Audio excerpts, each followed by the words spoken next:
welcome to DL Gaming. I'm Bobby. I'm Emilio. And I'm Nick. Joining us remotely. All right, with our brand new layout so you can see everybody now. We made it happen. All right. It's been a wild week. I'm back to work. I'm finishing final projects for school. But despite all that, I feel like I've actually been gaming a lot. The only problem is I haven't been playing anything new. That's okay sometimes. Yeah. Well, sometimes it's not what you play, but who you play it with. I've been having a great time playing with some of our European listeners, Alpha Tonic and Nyonko. He would be very proud about how I pronounced his name just now. Nyonko. Like gnocchi. No, it's like, so he explained it to me, like Nyan is like how Japanese imitate a cat sounds. So it looks like Nyan, like Nyan cat. Yeah. Or that's like Nyan cat? Yeah, and then ko means something that's small. It's like adding ito in Spanish or something. So it's like little cat, I guess. The other day I saw a meme that showed all the different ways in every language how they say meow or what the cat says. It's so different in every language. It is. It's funny because when he said that, I was like, no, a cat's meow. Right, like MEOW. Like, how can you not hear it? But I guess it's open to interpretation. Yeah, dude. This maybe you could bring it up. It could have been the rooster. Because in Spanish, the rooster is kikiriki. Yeah, I know. And here it's cock-a-doodle-doo. Which, I mean, nobody can really... they're not using phonetic language. Yeah. Get a rooster on the phone stat. We need him here. All right, we got it here. We got it here we go. If you guys want to see. It's too small for me to read. Italian is chichi. Maybe those are K sounds. Indonesian is kukuruyuk. Icelandic, man, I don't even know. See, the problem is I don't know how to pronounce a lot of these because the letters may have different phonetic sounds. What is Irish? Irish looks like someone threw a Scrabble board with fucking italics on it. That's Gaelic. Look at Icelandic is gaga lagago. They ain't got chickens in Iceland. They have one and he's drunk. It's in the zoo. It's like that old stand-up joke. It's like, you think in Africa they just got normal Sudanese animals like cats and dogs? Sudanese is gongoro gongok. Oh, you were right though about the Spanish though. It's a kitty kitty kitty. Yeah. Wow. Kitty. There's this guy at work. I write the schedule for our guys, and he's always like, come in earlier, bro. Let me come in earlier. He wants to be there at like 2 in the morning if he can. I was like, what do you do, dude? He goes, I wake up the rooster, is what he tells me. Because he's there at least an hour ahead of time, just in case something goes down and he's available so he can go home earlier. But yeah, some people just get up super early, man. Wow. Yeah, no thanks. Yeah. Like I get up early, but not that early. So yeah, I've been playing a lot of Killing Floor 2 and a lot of Deep Rock Galactic with them, having a good time doing that. And while I was playing Deep Rock Galactic, so I noticed something. There's a new thing that they put in a while back, and I've only ran into it once before until this week. It's called the Corlock Tyrant Weed. And it's this giant plant that you randomly stumble across in a level that has this core that you have to kill, but to make it vulnerable, you have to kill these like 3 branches that stick out. So you kill the 3 branches, then the core opens up, and you have a limited time where you can do damage. Then it closes back up. It starts healing itself. You got to kill the things that heal it and kill the other 3 branches. It's like a DPS check. Not really. Like you really, really have to coordinate. The way I'm describing doesn't make it sound that hard, but it is a lot harder than it looks. You and your team have to be coordinated. There's no way you can't do this without a team. Like you just need a lot of damage and you need to do it all at once. And then you need to immediately kill the things that start healing it. And a lot of times it's in difficult places. So I've ran into this once before, like when it first came out. Totally got annihilated. I was like, oh man, that sucked. That thing's actually pretty tough. Never saw it again until this week. Ran into it, and I was with a team that kind of knew what they were doing, and we were able to kill it. And it turns out you get quite a bit. You get about 2,500 XP and gold just from killing it. drops these shards. So it's pretty worth it. What are the shards for? The shards give you the XP and the gold. at Oh, the end of the gotcha. game. Yeah, in 2500, to give you an idea, like on a Hazard 4 mission, you're probably going to make about 10,000 XP and maybe like 5,000 gold. So 2500 is a lot. On top of the regular mission that you're in. Yeah, well, I'm just giving you an idea to compare. So No, I know, but like that. yeah, but you get that on top of the mission XP. So I ran into that. We were able to kill it. I was like, man, that's really cool. I hope I see that thing again. Sure enough, I did. And it was in such a difficult spot. It was just impossible for us to kill it, and it just wiped us out. It was pretty bad. And I was with a group of people who knew what they were doing. But I wish I ran into it more often because it's such a great little event that they have in there. And I had totally forgot about it. The Corlock Tyrant Weed. So it is unkilled by you. Oh, no. You got it the this one time. Yeah, the one Okay. time. The second time I ran into it, I was able to. It's fucking great when kill a game you play so much that has something so rare that even you who have so much time in. Well, it's not even that rare. Like, I just haven't been playing that much. You know, I'll dip in and maybe do a few missions for a quest, and that's about it. Oh. But I really haven't been playing a whole lot. And this week I just happened to. That and Battlefront 2. I got back into Battlefront 2. But it's so weird with that game. I get into it, I'm like, oh, yeah, this is really fun. And then, like, 4 hours later, I'm, like, completely over it. But to the point where I'm uninstalling it. that's a good session, dude. Yeah, that's not bad. 4 hours. Yeah. You're lucky you Great have. session. Yeah. You're lucky you have unlimited fucking internet, dude. Yeah, so I can install these 100 gig games and just delete them. Yeah, Yeah, I really am. that would be a month and a half for Rubber Nuts over in fucking rural Yeah. Australia. Oh my god. Yeah, but that's like, pretty wait. much been it for gaming for me this week. The only PC gaming I did was the same game that I played last week. Last week I played it for 2 minutes. This week I got to play it for 10 minutes. It's BPM, bullets per minute. I bought it because it's overwhelmingly positive. Just really quick what it is. It's like a Doom type game that's also a rhythm shooter on top of it. A I want to say the off rails, non on rails rhythm game, which is pretty rare. I don't know that it's been done before. Anyway, I didn't know the mechanics. I just guessed at them, and now I know a little bit more.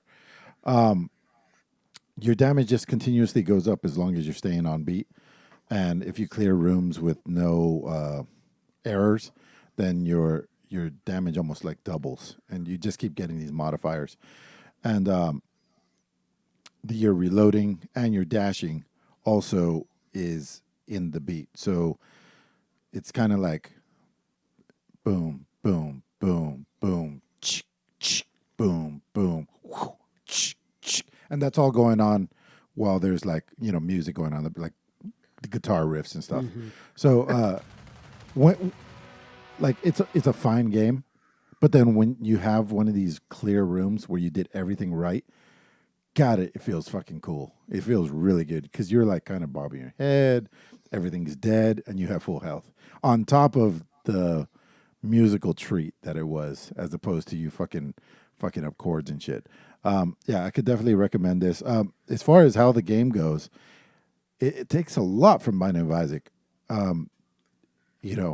It's a room with 4 possible doors, and then you can kind of what some of the doors are before you go in, based on the shape of the door. So you know which one is the vendor, you know which one is the boss. So if you're not ready for the vendor or the boss, you don't commit.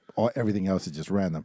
Very a la Binding of Isaac. The music is like Binding of Isaac, but the gameplay is nothing like it. But it took a lot of heavily inspired, I would say, and some Deep Rock Galactic in there, dude. The spiders look exactly. It's almost like they took the models out of Deep Rock Galactic and made the spiders for, what are those called? The swarmers in Deep Rock swarmers, Galactic, and little then guys. the ones with the crystals on the back, too. Do we know if this BPM is an Unreal Engine game? It would say here, right? Wouldn't it say somewhere on the Steam page? I don't know. Sometimes it does, but I don't. You might have to 'Cause look a on lot the of- Wikipedia page. The one with the A lot of crystal the on the back, Unreal dude. That Engine farts out the games- clouds and shit. The big Oh, one. that's not a crystal. The Praetorian. The Praetorians. Yeah. It's not a crystal? No, it's just like those light up bugs on the East Coast, or they have Oh. those, right? Yeah, it's just got like a phosphorus butt. The weak thorax. point, aka the glowy bits. Yeah, Anyway, check this game out. I think it's cool. nice. And that game's about $20. Yeah. Worth the $20. Based on my 12 minutes of play, sure. Wow. So speaking of Binding of Isaac, what do you think about the newest DLC releasing on the 31st? You excited? I try not to think about it, man. Same as the other times you've asked me. It's like, Are you? I know I don't have time to play. Well, maybe I'll have time by the time it comes out. But yeah, I mean, it's everything you wish for. Plus, I believe it has true co-op. I don't think it's like one of the. It's not like a little ghost buddy that's following you around. That like asynchronous co-op. It's true co-op with 2 babies. From my understanding, each player will be able to control a baby that they can choose. You can't choose the same baby. If someone dies, there is a revive mechanic. However, there's a currency behind the revive mechanic. Yeah, I'm sure. They're not going to give you anything for free. No. But then again, like so much of the game you can unlock via 2-player, like so many of the characters. It's going to be so much easier if someone just chooses Azazel and you play whoever you need to be to unlock the achievement. Oh, yeah. To have somebody like, like an ace in your pocket. One guy's doing the power leveling. That's basically what it would be like, right? Yeah, exactly. Because Azazel is so powerful. But I bet you they'll have like combos. You have to play as this guy and this guy. See, I don't want to go down this road, man, because this is going to become the Binding of Isaac podcast again. 3 new characters, man. You excited? I know that because I don't read things because I don't want to know about it. Now I got to think about it. I'm sorry. Is one of them Jesus? Sorry.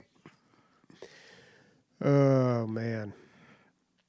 What have you been playing? But Nick? yes, I'm excited. World of Warcraft came out, the new expansion, right? Yes, I have been ignoring my family and my obligations because of this. Typical WoW behavior.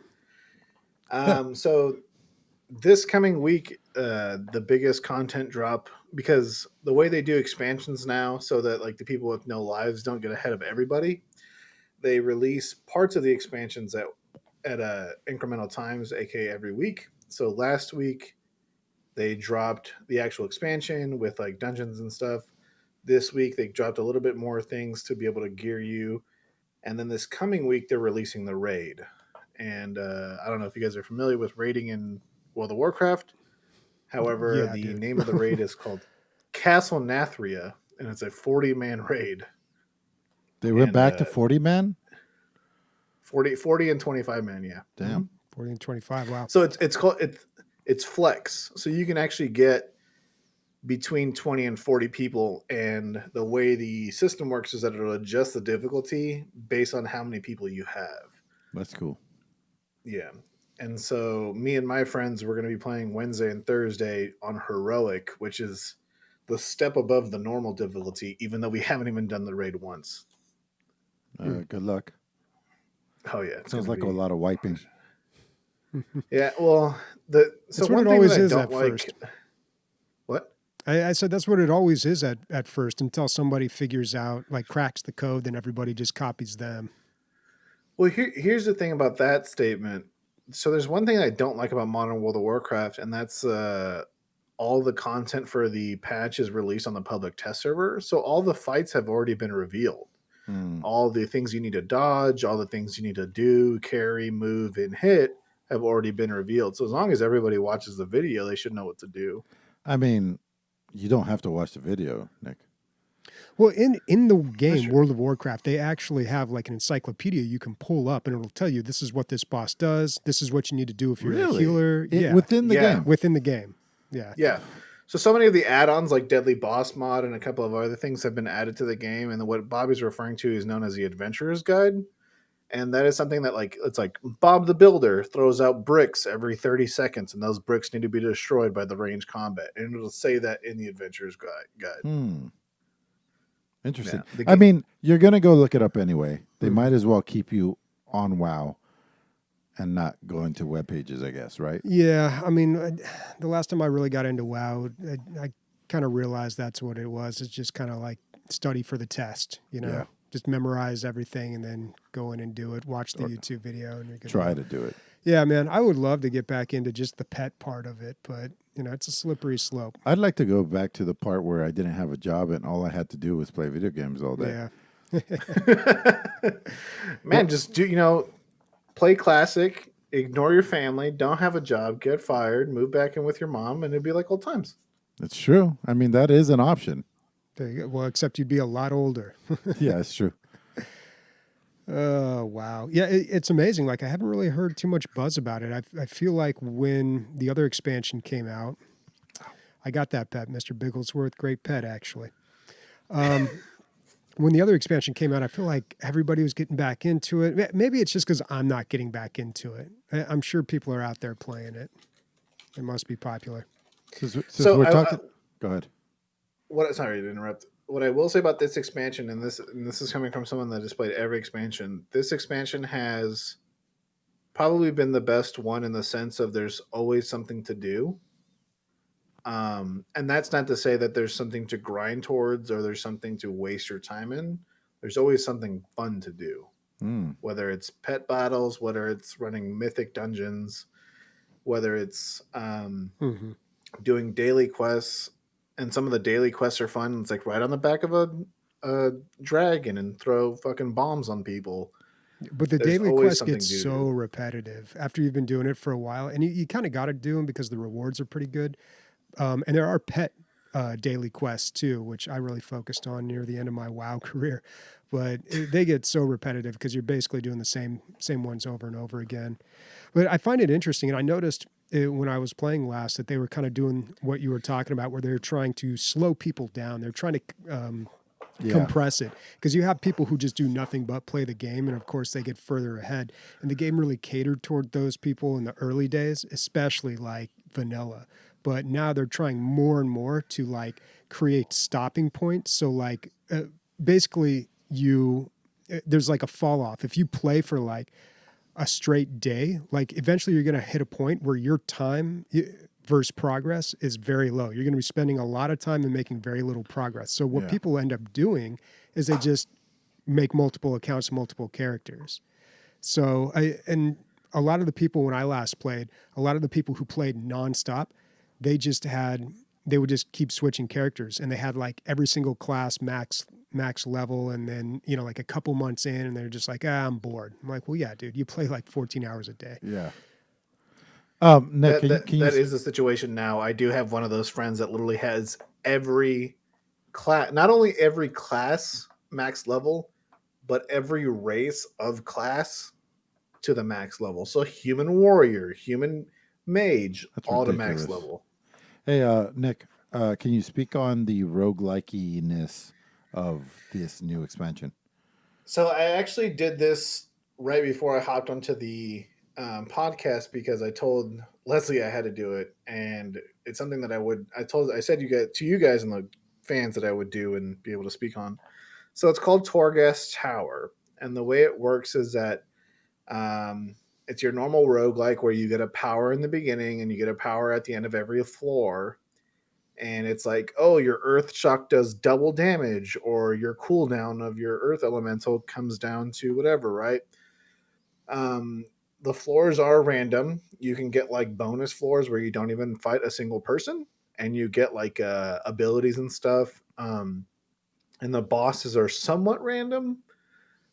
It changes every week. There's, from what I understand, 10 wings, which are all different themes and different types of enemies. There's some enemies that are bad for mages. There's some enemies that are bad for rogues and like things like that. The roguelikeness is kind of misrepresented. Yeah, it doesn't sound very strong from what you said, because it's the same dungeon all week, right? And then it goes to a different dungeon? Yes. So the way it works is that there's different tiers of the same dungeon. Okay. So there's 2 wings revealed at the beginning of the week, right? It'll be like the lava wing and like the undead wing, right? And you have each wing has a level. So there's level 1, 2, and 3, and that's the difficulty level. But each wing also has floors. and the floors are what you get your powers on. So it's like I want to do. Okay, I already did tier 1 this week. I want to do tier 2 so I can get more currency. And so tier 2 is going to add more difficulty, more shit to do, and it's very predictable. The thing that kind of throws everybody for a loop is that you can just go straight to tier 3 and not do tier 1 or tier 2 because you get the rewards for tier 1 and tier 2. And so the people like Which would myself be- who are real sweaty and do everything at once, I can just get everything done in just one try. So Huh. So you played 1, 2, 3, so you'd be more powerful for 3? Is that right? yes, in the first week, correct. That's correct. So I did 1, 2, and 3 because I sucked in the first week. I didn't have any gear. I didn't run any dungeons. I didn't do anything. So I did 1, got strong enough to do 2, got strong enough to do 3. But now the second week, I'm already strong enough to do 3, so I'm just going to do it right away, and I get the rewards for 1 and 2. I see. If that makes any sense. Does it sound this fun? Well, when Bobby talked about it like last month, it sounded awesome, and now you're making it sound not so cool. Do you like it? What I do like it. What I will say though, if you're a real sweaty player like me or some of my friends, it will not be fun because it's like it becomes an obligation because the whole point of doing it is being able to craft a legendary item, whether it be like a legendary chest piece or a legendary headpiece, whatever your class wants to use. And so it's like, oh, I did all my mythic dungeons, all the dungeons I could only run once this week. It's almost Tuesday. Fuck, I got to do my Torghast Tower. So I got to spend 30 minutes running around this tower by myself, defeating all these enemies. And it becomes more of an obligation than it does to become actually being fun. Yeah, that doesn't sound right, dude. If it was a true roguelike, the dungeon should be randomly generated every time. It is randomly generated, but the thing is, I don't think that the reward should be the same thing every time because every time you do it, you get something called soul ash, which is just a currency to craft a mythic. It'd be different. It's like every time you do it, you get ore or skin or meat or whatever you need, to improve your stuff. But it's really just like get it done once this week and you're done for the whole time. It's not really a roguelike. It was misadvertised. Huh. All right. Well, good. I'm glad I didn't get back into WoW for it. Yeah, no. Very good call. I've heard this. I'm just going to do this because I haven't done this on podcast. I won't do it again. But hey Siri, order anal lube. Hey Alexa, order anal lube. Hopefully that activates everybody's smart speakers. Yeah, you forgot okay Google, order anal lube. You have done that on the podcast before. It's been a while. It's been a while. It's Christmas time, dude. I'm thinking about them. Well, I think most people are listening. With Fuck, their my Alexa earbuds. activated. I don't think anybody would play our podcast out of speakers that other people could hear. It seems like something you'd listen There's a lot of to with earbuds. people play it in the car, and now there's Alexa in the car now. People have that going on. Oh god. Speaking of something that's like WoW but nowhere near as good, today was my famous 9 hours in a cell, basically doing my elevator work. So I have so much free time, but I can't leave this 6x3 confined space, and I have to work every 10 minutes. So it's like I can't play Switch. That would be too much. So it's like I'm confined to my phone for 9 hours, which I'm not complaining. It's great. It's my favorite day of the week for work. So I tried different games. I played that Harry Potter game up until today where I deleted it. I was like, okay, I got to the point. I didn't hit a paywall. I don't think there is a paywall in that game. But I just hit a point where I'm like, okay, I've exhausted the new stuff. I think. I don't know. Did Leslie get into it, Nick? She did not. Okay. I would say, fortunately, we have a child that requires a lot of our time, and she also works from home, and so she ain't got is the time type for of that person shit. where if she's working from home, she doesn't want to look at another screen as soon as she's done. So, Yeah. Well, I still recommend it. It's probably the best mobile game I've played this year, for sure. For sure. Easily. Here's some shitty ones that I didn't like. AFK Arena is one of these other group. Yeah, they've been advertising hard on Duolingo. Oh yeah, AFK Arena. yeah. They go hard in the paint with advertising, and their product is polished as shit. I mean, if you look at the artwork, it's fucking beautiful, man. But that, of course, that's not what the game looks like. That's just the intro cutscene. Yeah. Although the game looks great too. It's one of these, I don't know what you call it, time wasting group battle arena games where you can set it to automatic battle, and right there, you've already lost me because, like, if the AI could just play the games automatically to the same or as close to how I would do it, I mean, what else is there left? It's basically all you're doing is inventory management. Even that has a single button. Mm-hmm. So it's just like what you said, Bobby. You nailed it. It's compulsion.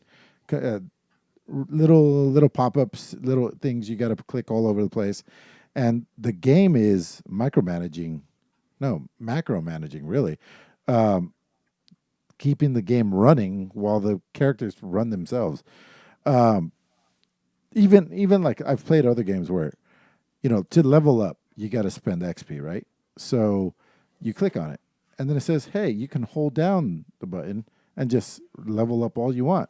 So then I held it up, and then now my common character was level 37, and my other guys were 7 because I held down the button and spent all my XP on one guy. And then I was all fucked up. But I mean, it didn't matter because I wasn't going to continue playing this game.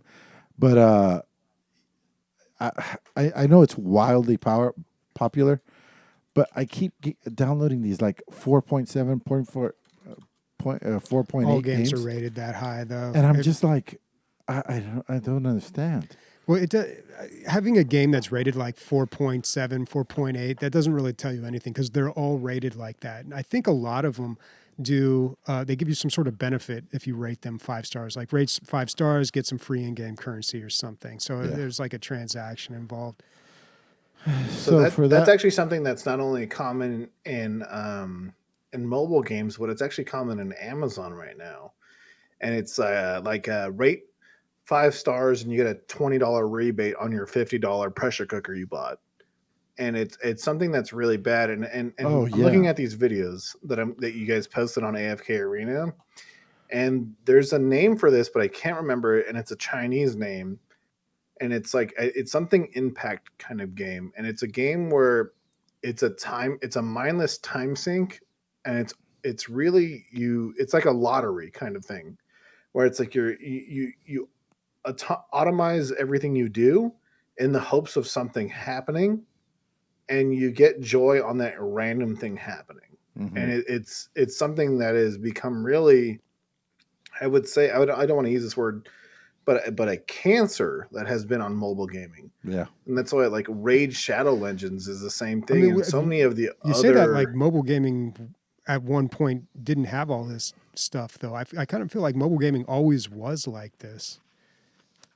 I would say yes and no, because you have games, and this is gonna date me so much, is like Angry Birds, where you can't auto pay to back in the day you couldn't auto pay to win. But it's more interactive. Like it's fun. But like these, I can't really remember the name, but these gamble games or these lottery games or these slot machine games where you really just let the game play itself. You don't really do anything. It's not really a game. Yeah, they're super popular. And I went through about. I only brought this one up because it's one of the heavy hitters. I deleted probably 4 games today, and it just no. That's why the Harry Potter games was a shining light. You could just play it and have fun. Why don't you play something like chess? Like, why don't you play like an actual like PvP-esque game? Because every once in a while I do have to work. Like every 5 or 6 minutes I have to like do 2 seconds or 5 seconds of work. It's weird. What else? Oh, this is also how I spent the time in the elevator today. I got caught up on Mandalorian season 2. Bobby, where are you at it with this? I need you to. Haven't started season 2 yet. Oh, God. You finished season 1? Yes. Okay. I'm not going to, no spoilers. But season 1 was basically introducing you to the characters and making you either like them or whatever, however you felt with them. But you know about the characters to a certain extent. The It's usually what stories do. the story, the play set has been made. Season 2, they take the play set, they put those characters through some stuff, but then there's fan service like crazy, man. There's stuff from the Clone Wars. I don't want to get into it exactly what it is. There's there's just like so many like Easter eggs for the deep Star Wars fan. Plus, it's on its own to like somebody who just likes entertaining shows. It's just like it's entertaining that way as well. So it's good on the deep fan level, and the casual fan can both enjoy it. And then the fucking production value is like it's like Lord of the Rings, not Lord of the Rings, like Jesus, the Game of Thrones. It's like every week it's a feature length film. It feels like. How many episodes deep are we in? 5, 6. Okay, so like about almost believe halfway. About halfway. We're in 6 of 8, I believe. Yeah. But so they haven't reintroduced, or they haven't introduced any new characters. They're just working on the ones from last season. I mean, everybody you always meet is new character. So not to reveal Yeah. too much, and Emilio is probably going to agree with me like on this situation. I feel like the next episode and then the finale after that, we are getting to a Avengers like situation. Yeah, it's like going to bring two worlds together. Is that what you're saying? Where everybody we've seen before that can be deemed as a viable character into the storyline is going to be introduced back again. Huh. No, what I was thinking is the way that I think that it's going is that somehow it's going to bleed into, or also at least show or mention the Obi-Wan show. So they're going to kind of... Yeah, I'd imagine there's going to be a tie-in there. Yeah, there's going to be some sort of tie-in. I would say that's correct, and I would like to think that. But I think this is a one-shot character or a one-shot series. I think whatever we see with Baby Yoda and things like that, we will see fleshed out in later episodes, but I don't think it's going to directly branch into another show. Because if that was the case, let's say, Well, there's Obi-Wan already adopts Baby Yoda. You know the Obi-Wan show's been announced. Yeah, of And course. it's But coming what out I'm saying is, we're not going to see Baby Yoda being passed off into Obi-Wan. No, that's not what I was saying. But I'm saying at okay. least I think there's going to be an Obi-Wan like cameo. Yeah, they'll have like a little crossover episode like they did with 90s sitcoms. But anyway, Curd, I've been much like the boys. I'm enjoying season 2 better than season 1, and that's saying something, man. I think The Boys is a fresh take on an old topic, but it's also something. It's a new IP, and that's why me and you like it so much. It's been around for a while, but the fact that we're seeing realistic human superheroes, is definitely an awesome topic. Before I finish the sentence, shout out Curd. Yeah, that is Bill Burr. Bill Burr is in The Mandalorian. He's in season 1 and season 2. He's like a very, very minor character. He was also on Breaking Bad, which I totally forgot until he mentioned it on a podcast. Like I knew he was in it, and then I totally forgot, and then he brought it up. He's been in a lot of TV. Yeah. For the bingo card, what podcast was that on, Emilio? What are we talking about? Oh, it wasn't on Rogan, I don't think. Was it on Rogan? Thank you. That's the I in bingo. That's the free card. Yes, it was Rogan. Oh, okay. I'm not going up to Pete. The alcohol's right on the other side of the door. I'm just going to refill my glass. All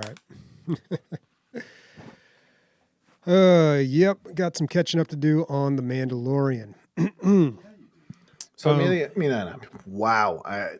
Bobby, I apologize. I wholeheartedly apologize for that. I do not mean to demean you like that and call you Emilio. By any chance, have you heard any of the Metal Gear Solid news this week? No, I have not. What news? So there is, from what I believe, two big pieces of news for Metal Gear Solid. Oscar Isaac will be playing Oh, I did hear that. Yeah. Solid Snake in the Metal Gear Solid movie being produced by Sony movie production. Who's Oscar Isaac? He's the guy who played Poe Dameron in the newest Oh, okay. in the newest He's good, Star Wars I movie. guess. Yeah, he's good. He was in Ex Machina. He's been in a lot of things. Which one was he in He Ex play- Machina? The genius? He was the bad guy. Oh, Yeah, he was the bad okay. guy. I liked him more in that. I love him in Ex Machina. It's such a Yeah. good movie. Yeah. The second Metal Gear Solid news is that Konami sold the license to Metal Gear Solid 1 to be able to be remastered and redone. The core announcements have been the storyline will be the same, however, gameplay aspects will be drastically different. AKA, they won't be doing a top-down view of the game. Oh, wait. Are we talking about the NES game? No. Metal Gear Solid, not Metal Gear. Oh, Metal okay. Gear 2. Okay. Yeah, well, we're they're talking probably about looking at Solid all that Snake. Resident Evil money that's being made with the remakes and wanting to get a piece of that, which is a smart move. Yeah. If you count this as Metal Gear Solid News 2.5 or 3, aka if you know Hideo Kojima just got the rights to make Silent Hills. If you guys recall earlier, he made the PT demo, which everybody loved. Hey, Nick, you need to go on our Discord and search Workonius because every other thing he posts is about Metal Gear Solid. About Oh no, me and Warconius are best friends. We're the one that's we're the ones that are managing the Secret Santa. Let's talk about that. So the Secret Santa, you could to go to our Discord first. Easiest way to go there, to go to dlgaming.net. You have the link for everything. Click on that. Get to our Discord, sign up, say hey, hi. Everybody's going to say hi to you. And then after that, click on About, and then you can find the link to our Elfster, where we're doing a gift exchange, and that should be fun. Hey, first of all, don't say we're doing a gift exchange. You're not part of it, and neither is Bobby. And second of all, Bobby, I see your tan, real nice. Isn't it I just looked at your camera. Isn't it funny when My tan? I got a tan? You look tanner, man. You Oh, look wow. you look You you, do look look healthier. tan. You look like you got some vitamin D for once. It must be the camera. No, on Sundays I go out running, so it's probably that. Got a little sun today. It's December and it's still like way too hot outside. Like the nights are kind of cold, but like when I go outside in the daylight, I'm just like, dude, this is not December. This can't be. Isn't it funny, Bobby, when you let the kids do something and then they think they're so proudful because they think they did it on their own? It's okay. You did real good. You did real good, Nick, with that. But yeah, we allowed them to do a gift exchange this year, and so you should sign up, and we'll see how big it's going to get. I also signed up for the Reddit one for the first time. Last year, I guess 74,000 people did it. People were posting, the best shit gets posted. So I joined that one too. So why not? So I will. So one thing to elaborate on the Elfster DLG gift exchange that we're doing this year, there is specific guidelines. For example, if you would like a physical gift, you will have to put your address. If you don't want to put your address and you still want to receive a physical gift, what you can do is you can put a fake address, like a 555 Rose Common in Illinois or whatever. And what will happen is that the person that is gifting you an item can go ahead and ask you for your address, and then you can put that information into Amazon, Best Buy, or Target, or whatever website that Elfster currently coincides with. The second thing is that if you don't even want to do a physical gift, the person who gets you as a gifter can ask you for your Steam username and then look at your Steam wish list and then buy you whatever you would like. Yep. All within $20. Poor guy at 555 Rosen Common is going to get so many fucking dildos. God. Oh, yikes. All right. Thanks for putting that together, Nick. More on that later. What else? Oh, I think we should talk about our movies on DL. We did 1917. Yep. Last episode was 1917. Yep, and that should be up. And that's a Patreon exclusive. So if you want to join that super cool club and get a green name on our Discord, it only costs you $5 a month. And there's other tiers there. You can check it out at also dlgaming.net. And we're open to suggestions on the next gaming or movies on the DL. So, add us on Discord and let us know what you think would be good. We like to do modern movies, good movies too, like something that we can talk about at length. Yeah, like Parasite was like a perfect movie to do something on. Although recently, I think my favorite one so far has been Social Dilemma, I think. I also want to branch out into different genres, maybe get out of our comfort zone. I told Bobby, I've been trying to push anime at Bobby, and then he's like what? And I'm like, I don't know. And I do. Did you say anime? Yeah. Bobby, you don't like anime? I mean, that's what everybody would like you to believe. All right, that's Even after Obama was like, we thank Japan for anime. You don't like it? No, it's not that I don't like anime. It's just that 90% of anime is just, like bad. You relate to my wife where she hates the anime noises in video games, like in Final Fantasy VII Remake, where after every line they're like, Nanda. Yeah.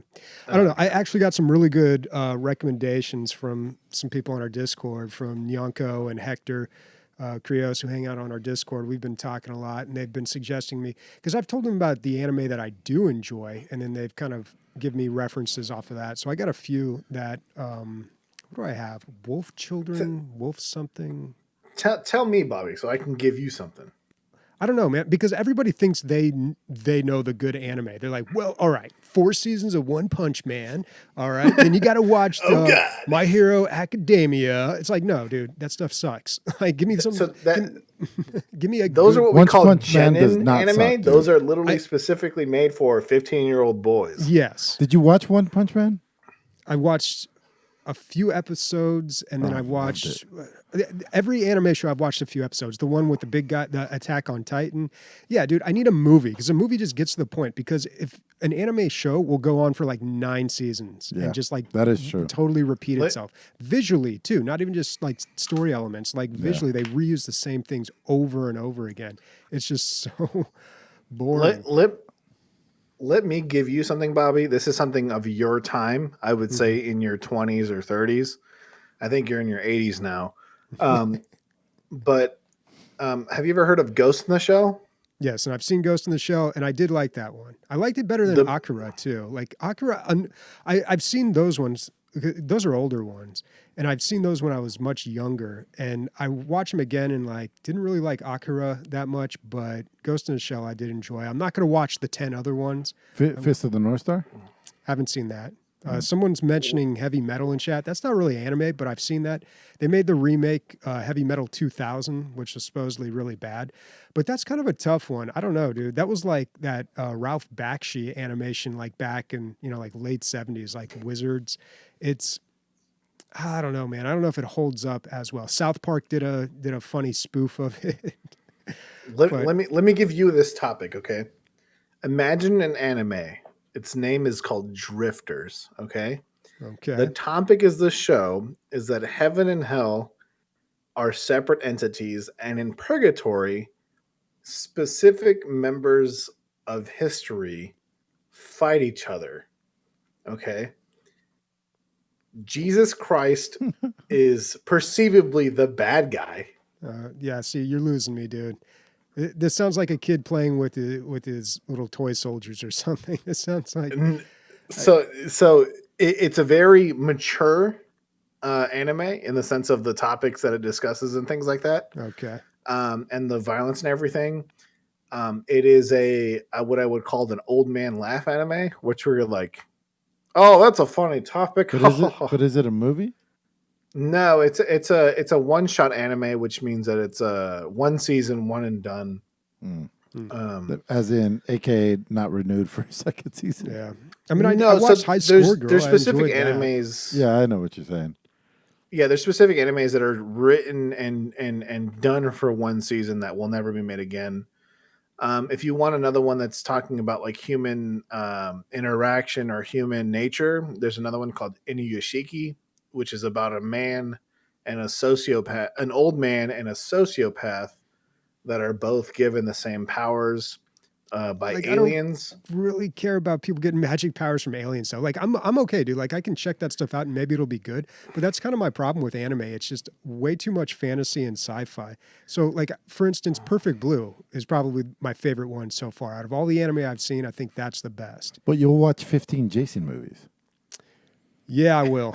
Yeah. Hey man, I'm not saying like my taste is any better. I'm just saying it's a different kind of bad. Like, I can't really. Yeah, I will. Here you go. Here, I see you, Sniper, in the chat. I'm going to go ahead and put that in the chat. That's the name of the anime. It's called Inuyashiki. Bobby, Nick, you Nick, watch let it go. X-Men We got X. a long list. Yeah. Get on Attack on Well, see, Titan. 'Cause that's we're already on there. the other problem too. Is like I'm like, yeah, okay, I'll check out anime, and then everyone's just like, anime? You want anime? You want anime? And then I get like 5 nerds coming up to me recommending 20,000 things. I'll tell you. All right, this is what I've got. I've got Wolf Children coming up. I've got. Okay, I don't know where the other ones are. Here they are. Jinro, the Wolf Brigade. What about so that's all like fantasy, like alternate history stuff. The Garden Have you ever of heard of like Words. Cowboy Bebop? Yeah, I've seen Cowboy Bebop on Adult Swim. What about Trigun? No. You would love Trigun. It's one of those. He It's keeps like going a down Mad the Max. list. He You're like, keeps going down there. yeah. This is what I'm And saying. you're like, I saw that one. I saw that one. I saw that one. And then he got to what you didn't see, and he's like, that's the one. That's the one that's gonna flip you to our side. It's so hard for people to recommend anime without like, it's like, think really hard and just give me like the best of the best. And then I'll watch it and I'll be like, it was okay. You know? Ice House says Trigun is my shit. Okay. Trigun. Nick, Shit. you have So- you have Attack on Titan on season 4. Let's segue. So Attack on Titan season 4 premiered Smoothest today. segue ever. Yes, Attack on Titan premiered today. It will premiere every Sunday at 3 p.m. Eastern Standard Time. Or sorry, 3:45 Eastern Standard Time, 12:45 Pacific Standard Time.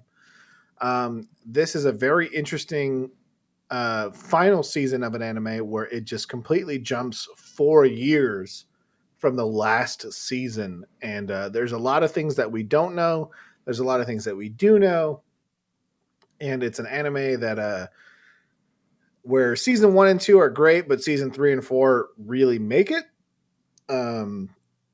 The amount of surprise and narrative that have been applied from season 3 and season 4, even just the first episode of season 4, which is the newest season, have been absolutely amazing.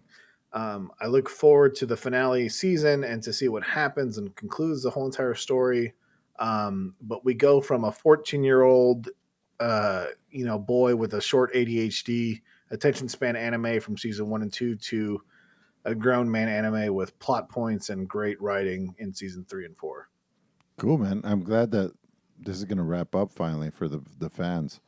I was wondering how long is it going to be, go on for. One thing, I saw about a season and a half, I want to say. One thing I really liked about it is like when tactical maneuvers were being done, it explained them in a tactical manner. Like it would go to the above top down view and be like, these guys are flanking from the right.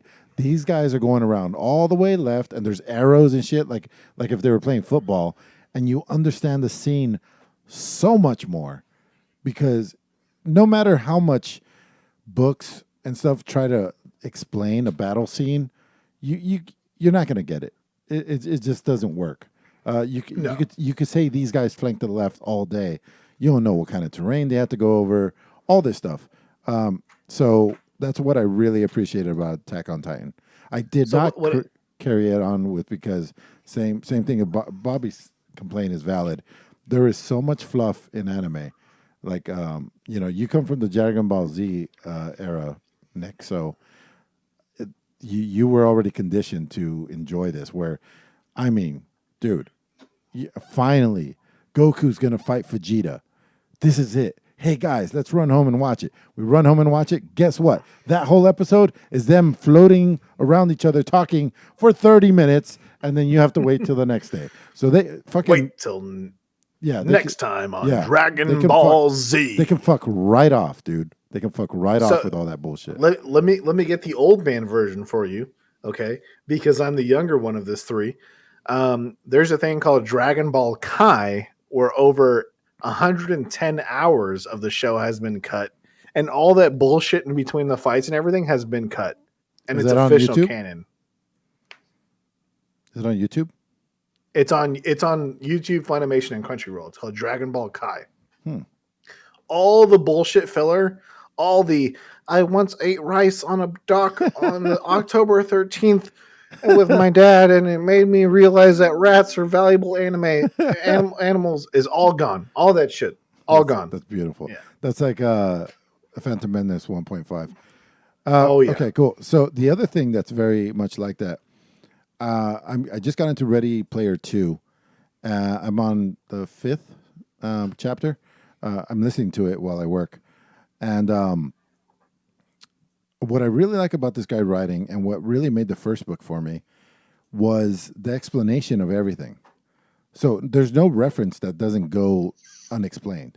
They're like, and then, he's painted this color in reference to this movie from 1983. And just like every single thing is explained, why it's there. The whole thing is like fan service. Bobby, did you read the book? The first one. Mm-hmm. Yeah. I would have sworn that would have been your favorite book of all time, just because of. No, I enjoyed it, dude. It's young adult though. Like it's for that's kids. true. It's not like Well, is it though? But it's all 80s references. yeah. Or did you read the adaptation for the film? No. It's for like older people, yeah, to reminisce on something. But the writing level is like young adults, and it is kind of for kids too. It's like a story about like a young teenage boy, saving the world and getting the girl. Right. Like I really enjoyed it when I read it, but I feel like the more I look back on it, the less or the more I question that. I'm like, was it really that good? And I think that's kind of the movie's fault, because I watched the movie and I was just like, this happens every time that I read a book. It happened with Ender's Game as well. Like I saw the movie and I was just like, ugh, no, not digging it. I liked it the everybody's second time I reaction, watched Bobby. it. I'll have to watch it again. Yeah. So I was also sitting next to a guy who was like coughing up nacho cheese the whole time. It was really weird. It was so gross, dude.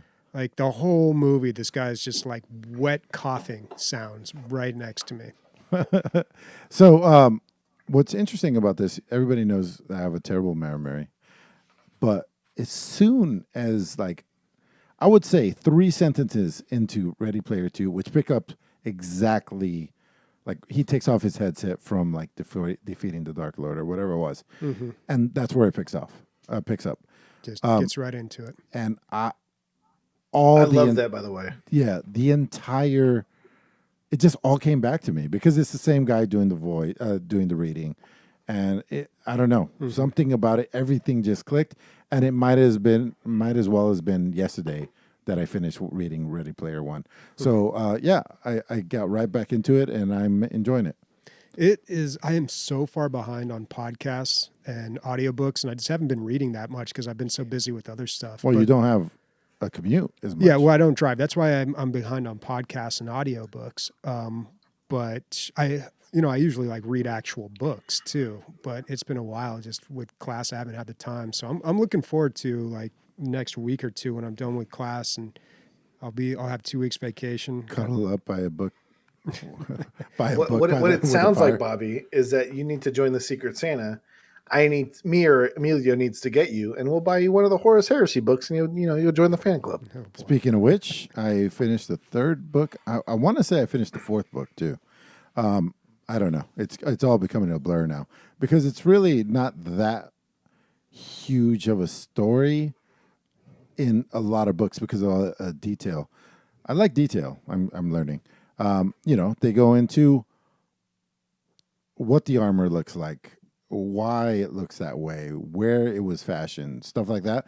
I like all that stuff. Just like Ready Player One and just like Attack on Titan. I I'm getting to the point where like I already know what's gonna happen. It's happening. The thing's happening. The thing that happens is happening. Like the Horus Heresy is happening in book 4. I don't really need to go more, and I'm really interested way more in the aliens than I am these human guys. So I think I'm gonna break off. That's why I started listening to Ready Player 2.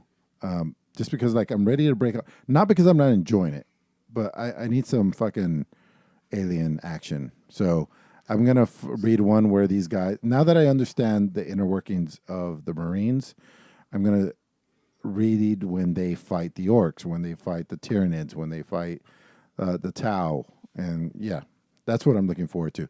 And I hope that the books are as good for those ones than the core set is. The guy who reads it is amazing, dude. He's so good. That's it. What I will say is that you will get those books. Just don't expect that much of a descriptive nature when it comes to Tyranids of all people. Yeah, because there's not much Because there, it's like right? it's like Tyranids hungry, Tyranids go numb. Yeah, like I get that. it. That's all you get, unfortunately. But when it comes to Tau, Eldar, orcs, anything like that, unfortunately, the majority of the time it's from the Imperium perspective. But you do get some books where it's written from the, the alien races from perspective. So, Yeah. Speaking of aliens, Alien Worlds on Netflix is doing really well. It's a really interesting take on a nature special. It bounces between creatures on Earth and possible alien counterparts. So it will talk about how rhinoceros beetles or rhino beetles, whatever they're called, they have that huge appendage to like wrestle other beetles, and how that would apply. That might look on a planet that has double the gravity that we do. So on a planet that has double the gravity, the atmosphere is twice as thick. So, well, on this planet that they're presuming exists. So, even though it's incredibly hard to jump or take flight, once in flight, you can fly forever because the atmosphere is so thick. So they were talking about those things. They just fly around and eat seeds that are floating around the sky because those also float forever. And so there's just like these peaceful things, kind of like sky whales. And the mom lays the eggs on the ground. She dies because she could never take off again. They climb the cliff, much like turtles go to the ocean, and then they jump off the cliff, and then they stay airborne for the rest of their lives until they die.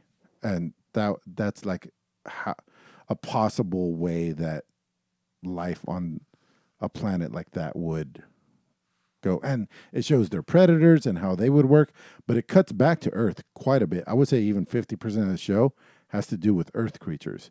So it makes Earth creatures way more interesting.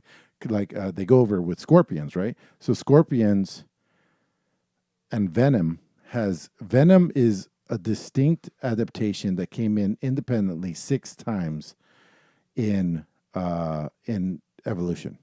So 6 different genuses have venom, even though they don't share a common ancestor.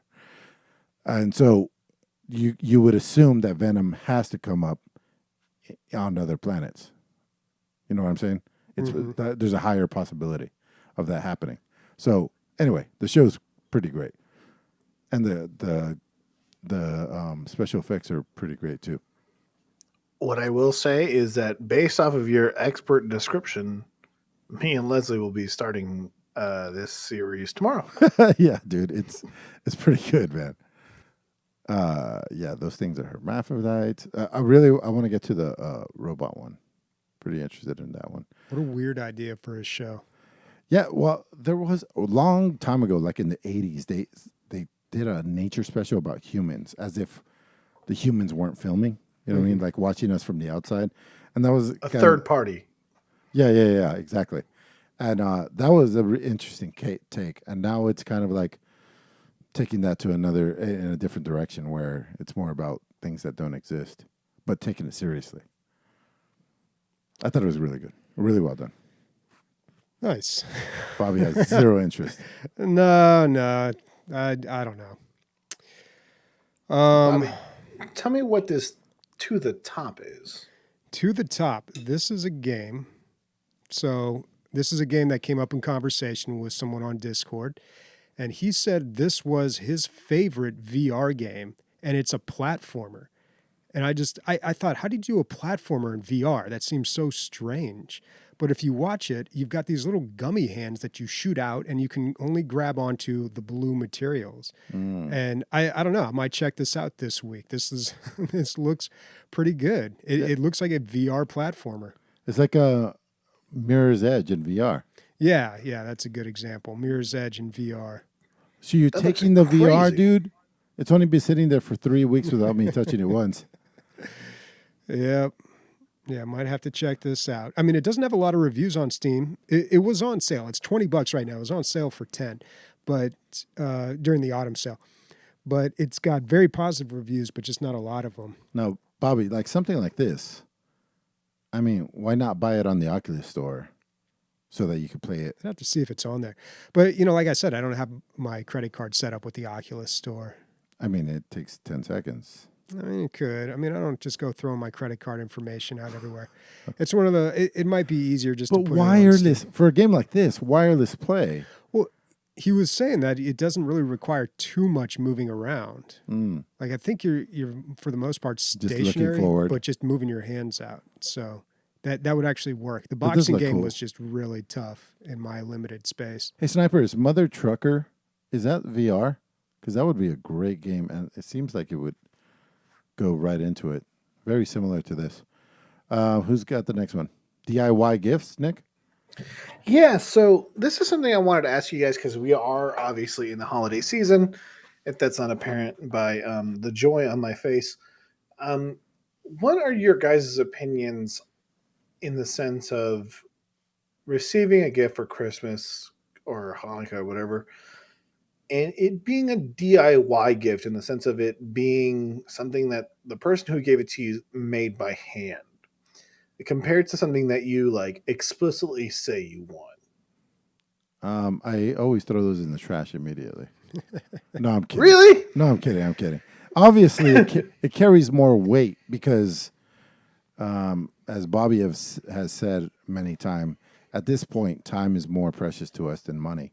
So when you give somebody the gift of time, which is what it took for you to do that, it's more important than if you were to just spend a few bucks on something.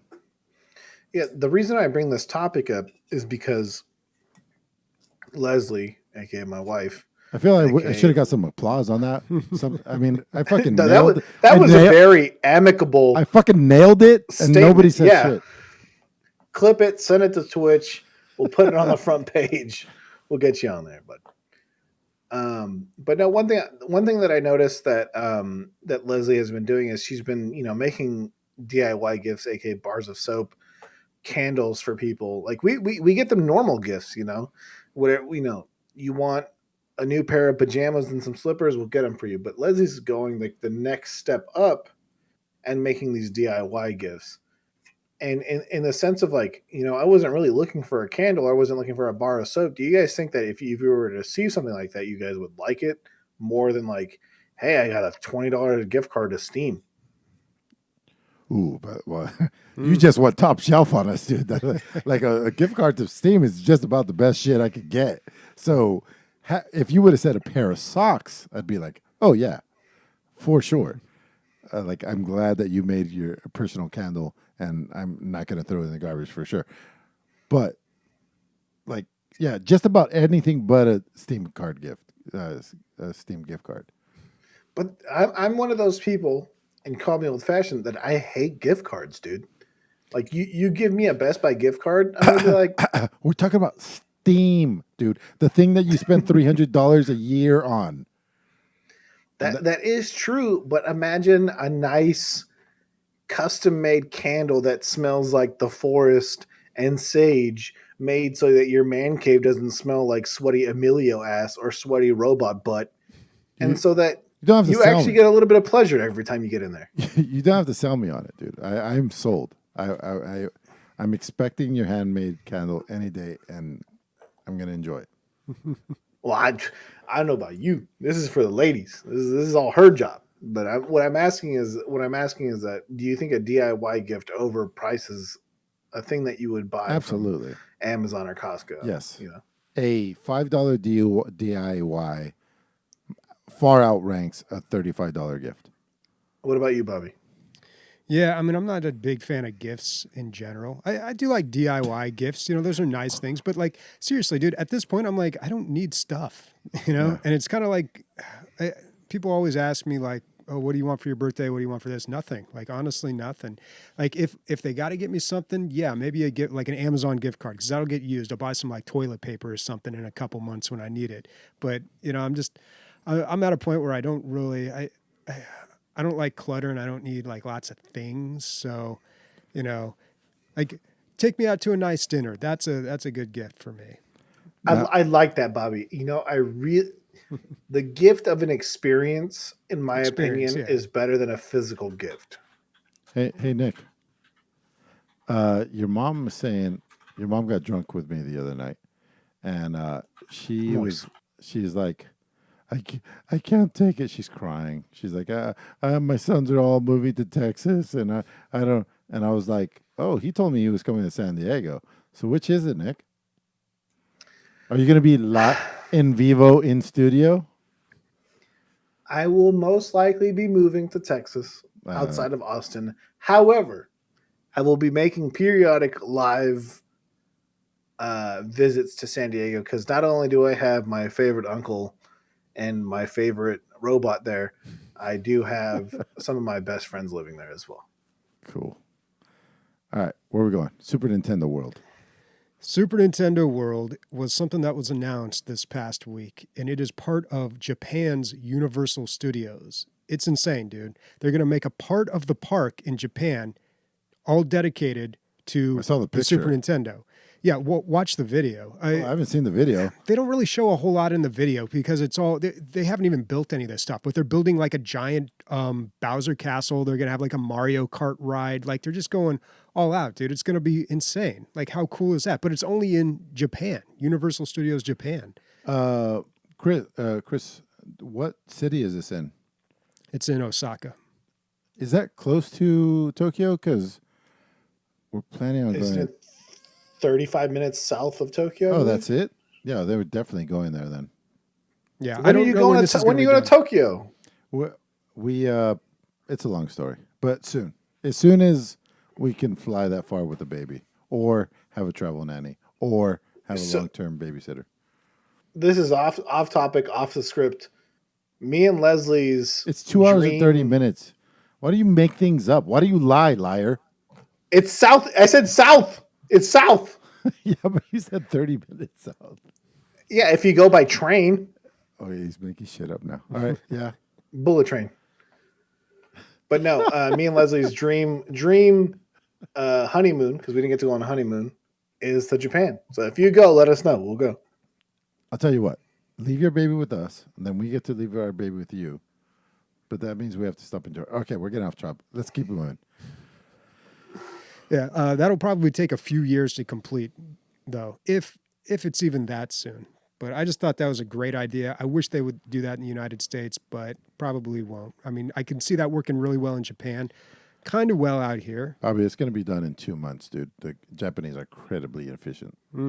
Yeah, what do you want to see there, Bobby? What is your? I want to do the Mario Kart ride, man. I want to shoot turtle shells at people and drop banana peels and hit speed ramps. That'd be awesome. So the chances of Mila watching this is very slim. I don't think she's ever watched an episode.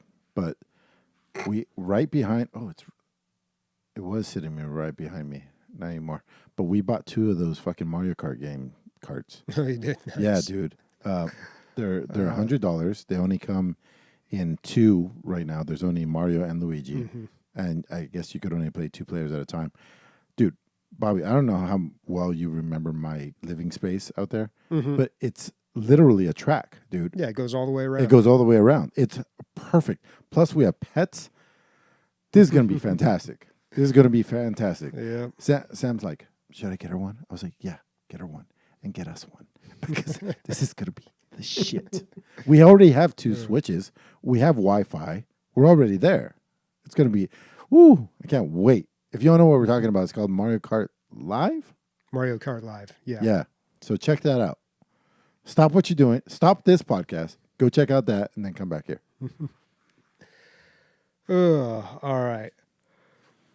No, that's all I got, unless you want me to talk about a French reality show I've been watching on Netflix. You haven't talked to no. Oh, please indulge Yes, me, dude. Bobby. The people want to hear from you. Stop holding out. Well, That's when you cut in, dude? Well, That was the one? this is a recommendation from Sniper. Oh, He I recommended this see. show to me because, I've been working on my French, and it's really helpful to watch like the actual an actual TV show with French people because you really pick up on how they talk and the language that they use and the little phrases and idioms that they have. So the reality show is called The Circle. And I remember this when it came out in the US. It's actually kind of a dumb premise. It's all based on social media. They put a bunch of people in a building in separate rooms. They can't see each other ever. They only communicate through Social media. social media, but they're like Within the building. yeah, with their version of social media, which is called The Circle. So they can send messages to each other, and they can send, and they can update their profile and like look at each other's, and they do these little like competitions and games. It's actually like pretty clumsy for a game show or a reality TV show. But the thing about the French version is that this is the most recent version of the show, and it's gotten better and better. So as I was reading a little bit about it online, they're like, oh, they fixed the problems with the other versions of the show. Like apparently the finale just wasn't very interesting. But the French one, yeah, man, it was like, yeah, it's garbage TV, right? It's reality TV. But they did a good job with it, and it definitely helps with the French. Really, really helps with the profanity, man. I'm really getting the profanity down in French. What? Yeah, on a game like this, what is the end game? Well, it's $100,000 if you win. Oh, but you're getting kicked out, voted out. yeah, like people Survivor. get kicked out, but then you're also competing for popularity. So like once every day, Like they national popularity? no, just within the other people who play as gotcha. well. So they'll like rate 1 through 8, and then they add up the numbers and find out who's the who's rated the highest or whatever. But yeah, man, it was interesting, and it's actually I think really helpful. They got a Brazil version of it, and they got of course the U.S. version. I don't know if I'm going to go watch like the U.S. one because the show itself isn't like that good. But I started watching it, dude. The like the I English couldn't- one, Yeah, the I US couldn't. one. Yeah, on Netflix they produced their own version. Mm-hmm. I got maybe halfway through the first episode. I just couldn't. I couldn't. It's It was- pretty rough. The it was English pretty one rough. is pretty rough. Yeah. And I hate everyone on it. But the French one, let's go back to that. Bobby, what's your favorite character on the French one? There's 2 grandmas that pretend to be That pretend 18-year-old boy, and That- they're using like 100-year-old French, and they're Yeah. pretending to be like a 14-year-old boy, and everyone else in the circle is like, why is this guy talking like he's 100 years old? Yeah, that was funny. Oh, so they got these 2 old ladies. They're in their late 70s, and they're pretending to be like their grandson or one of their grandsons, and they keep getting found out because they use these like hashtags that are just so stupid, like "what a gas," which I guess was like popular in France in a long time ago. But the thing that cracked me up was they played this game where they have to like talk about movies, like they describe a movie only with emojis, and then they have to answer a question about it. And they missed the Harry Potter one. These old ladies missed the Harry Potter one, but then they have this like famous French movie, The Troops of Saint-Tropez, from like the 60s, and then they nail that one. So it's like, come on, man. But to answer your question, Sniper, so I really wanted, should we talk spoilers? Can we talk Yeah, Yes, let's talk dude, spoilers. yes. let's No talk one's going to watch spoilers. this French show, dude. Very few people. I really wanted Elia to win. It's a smoke Oh, show, yeah. dude. She's not even the hottest one, but No. I thought she totally deserved the win, and she came in second place. I knew Roman was going to win, or Romain. Is that Roman? Chroma. I'm working on my R's. Chroma. I'm really trying hard. Why are you saying Croix? That's how you speak French. All right, this isn't Canadian French. We've had this discussion. What, Chroma? You're like blowing air on the R's. It's creepy. Because it's the turning French me on, but it's also pretty the creepy. French R is pronounced like an H, like rouge. Rouge. You got to flatten No, the tongue. dude. Okay, how do you pronounce it? Fromage. Rouge. Rouge? Rouge Romain. All right, let's get Nyanko here. He can help us out. I'm going to have a... Yanko's probably has a Marseillais accent. Probably from buttfuck France, dude. No, he's from Belgium. Okay, even worse. But yeah, I knew he was going to win. Like from the very beginning, I was like, yeah, this guy's got it. I really found like the whole thing with him and Maxime pretending. So there's a guy named Maxine. And the thing about this game show, there's people pretending to be other people, right? Right. So But Maxime, what's the advantage of doing that? because he's pretending to be his girlfriend. His girlfriend's like really hot. Oh, there's a guy that does that on the American one. Yeah. So he's pretending to be his girlfriend, and this other guy, Romain, is like totally falls in love with this girl. And then they meet at the end, and it's super awkward because he's like, "Wait, you're a man, and I fell in love with your girlfriend." Woo, awkward, but it's hilarious. Yeah. If he kisses her, there's a chance that he might. The thing is, though, that the French are so weird. I've been watching a lot of French movies too, and they're just like so sexually fluid, dude. They're just like, good. Yeah, it's great, man. I love it. Yeah, it's awesome, but it's just so different. Yeah, you know, and it's just I don't know. I think they're very progressive in that department, and I think I don't know. Who's the hottest one? Sniper? If she's not the hottest one.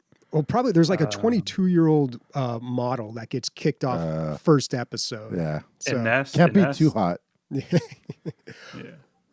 No. Oh, I don't know why she got kicked off. Oh, she got kicked off because people thought she was going to be a threat. That's the thing. If you're too attractive. Yeah. Well, she started bragging about how she was a model, and then they're like, "Oh, you think that girl's the hottest, dude? No, that girl's. Are you talking about her personality sunk it for me, dude? Yeah. Well, that's why she got kicked off first episode.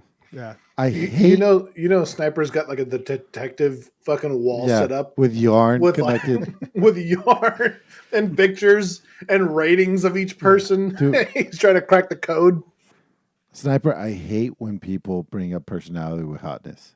It has no, dude. They're inseparable. They're inseparable. They're pretty inseparable, dude.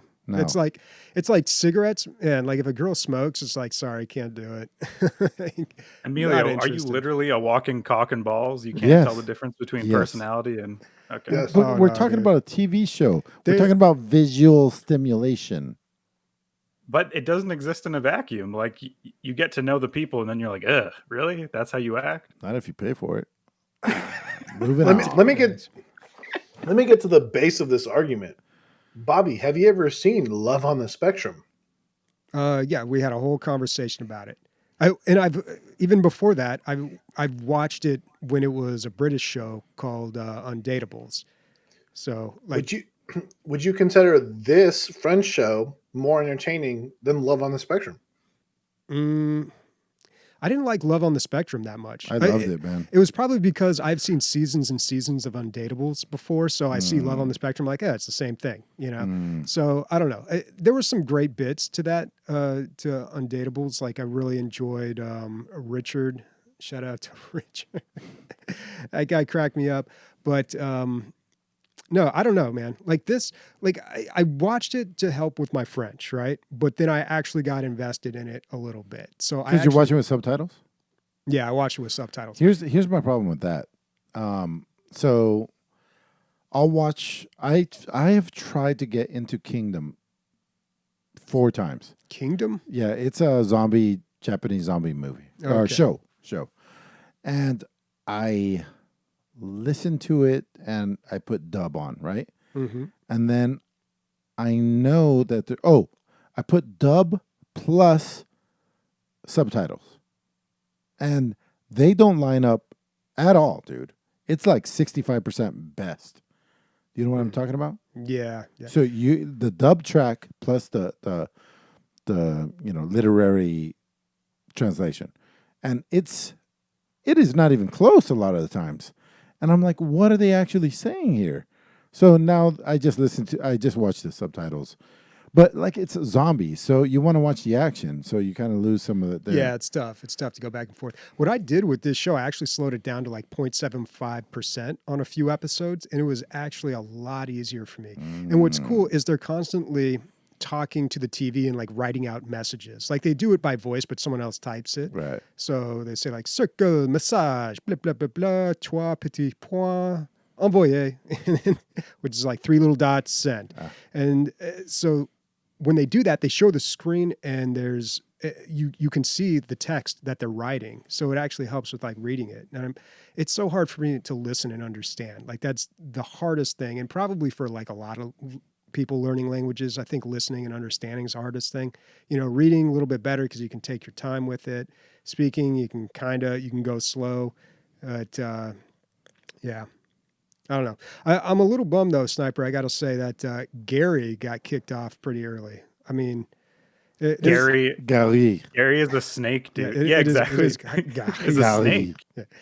Yeah, he was kind of shady, but I mean, he's this very flamboyant gay guy. But his name's Gary. He's a 30-year-old guy named Gary. Like, what the hell? Again, Gary. I want to know, is that like a common name in France? Because when's the last time you met a Gary? Like, that was that young? Right after I met Gerard. 1979. I don't think I even went to school. Gerard Depardieu. Vietnam War. Hey, my pronunciation is pretty spot on, huh, Sniper? It is, actually. Thank you. They do say his name like Gary. Omelette du fromage. Yeah. All right. God, dude, we've been getting so off topic this episode. Yeah. That's okay. Okay, I'll stop. This makes for great podcasting, though. People want to hear us ramble. The Twisted and the Twilight, dude. We don't have all night. That's the problem. Yeah, we do. So the Twisted and Twilight final video game I'm going to talk about. The last DLC for Total War Warhammer 2 has been released. For those who have not picked it up, as in the Total War Warhammer 2, it's currently on autumn sale right now. You can buy 1 and 2 for $30. This DLC pack adds 2 new lords, aka 2 new types of armies or ways to play to a race, to the race that had the least amount of lords to play, as well as adds another lord to the most popular faction. Seems like a super minor DLC, dude. Super major, actually. Generals? Like a lord is a general, right? So lord is a general, correct? Yes. Yeah. So 3 generals have been added to the game. That doesn't sound, from the outside, that doesn't sound like a lot. It's actually technically 4 if you count the free LC, like the free, thing that you get when you buy it, or when you just don't even have to buy it, you get it as well.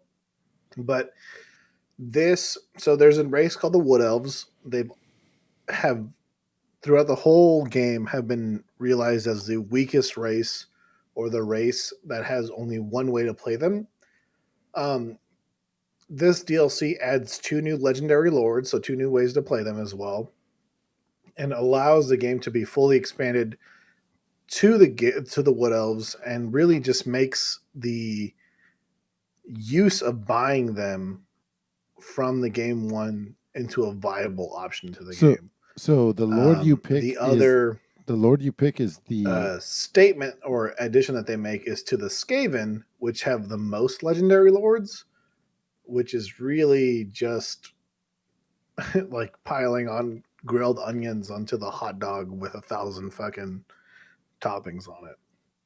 So, Nick, the lord that you pick also, that's kind of your strategy? It gives away your strategy?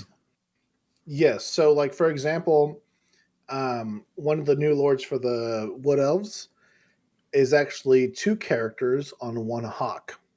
And their playstyle is all about flying units. And so when you choose a lord, regardless of the race, it kind of reveals your playstyle. So there's a lord for the Skaven that's all about using ranged units. Or there's a lord for the Bretonnian that's all about using peasant units.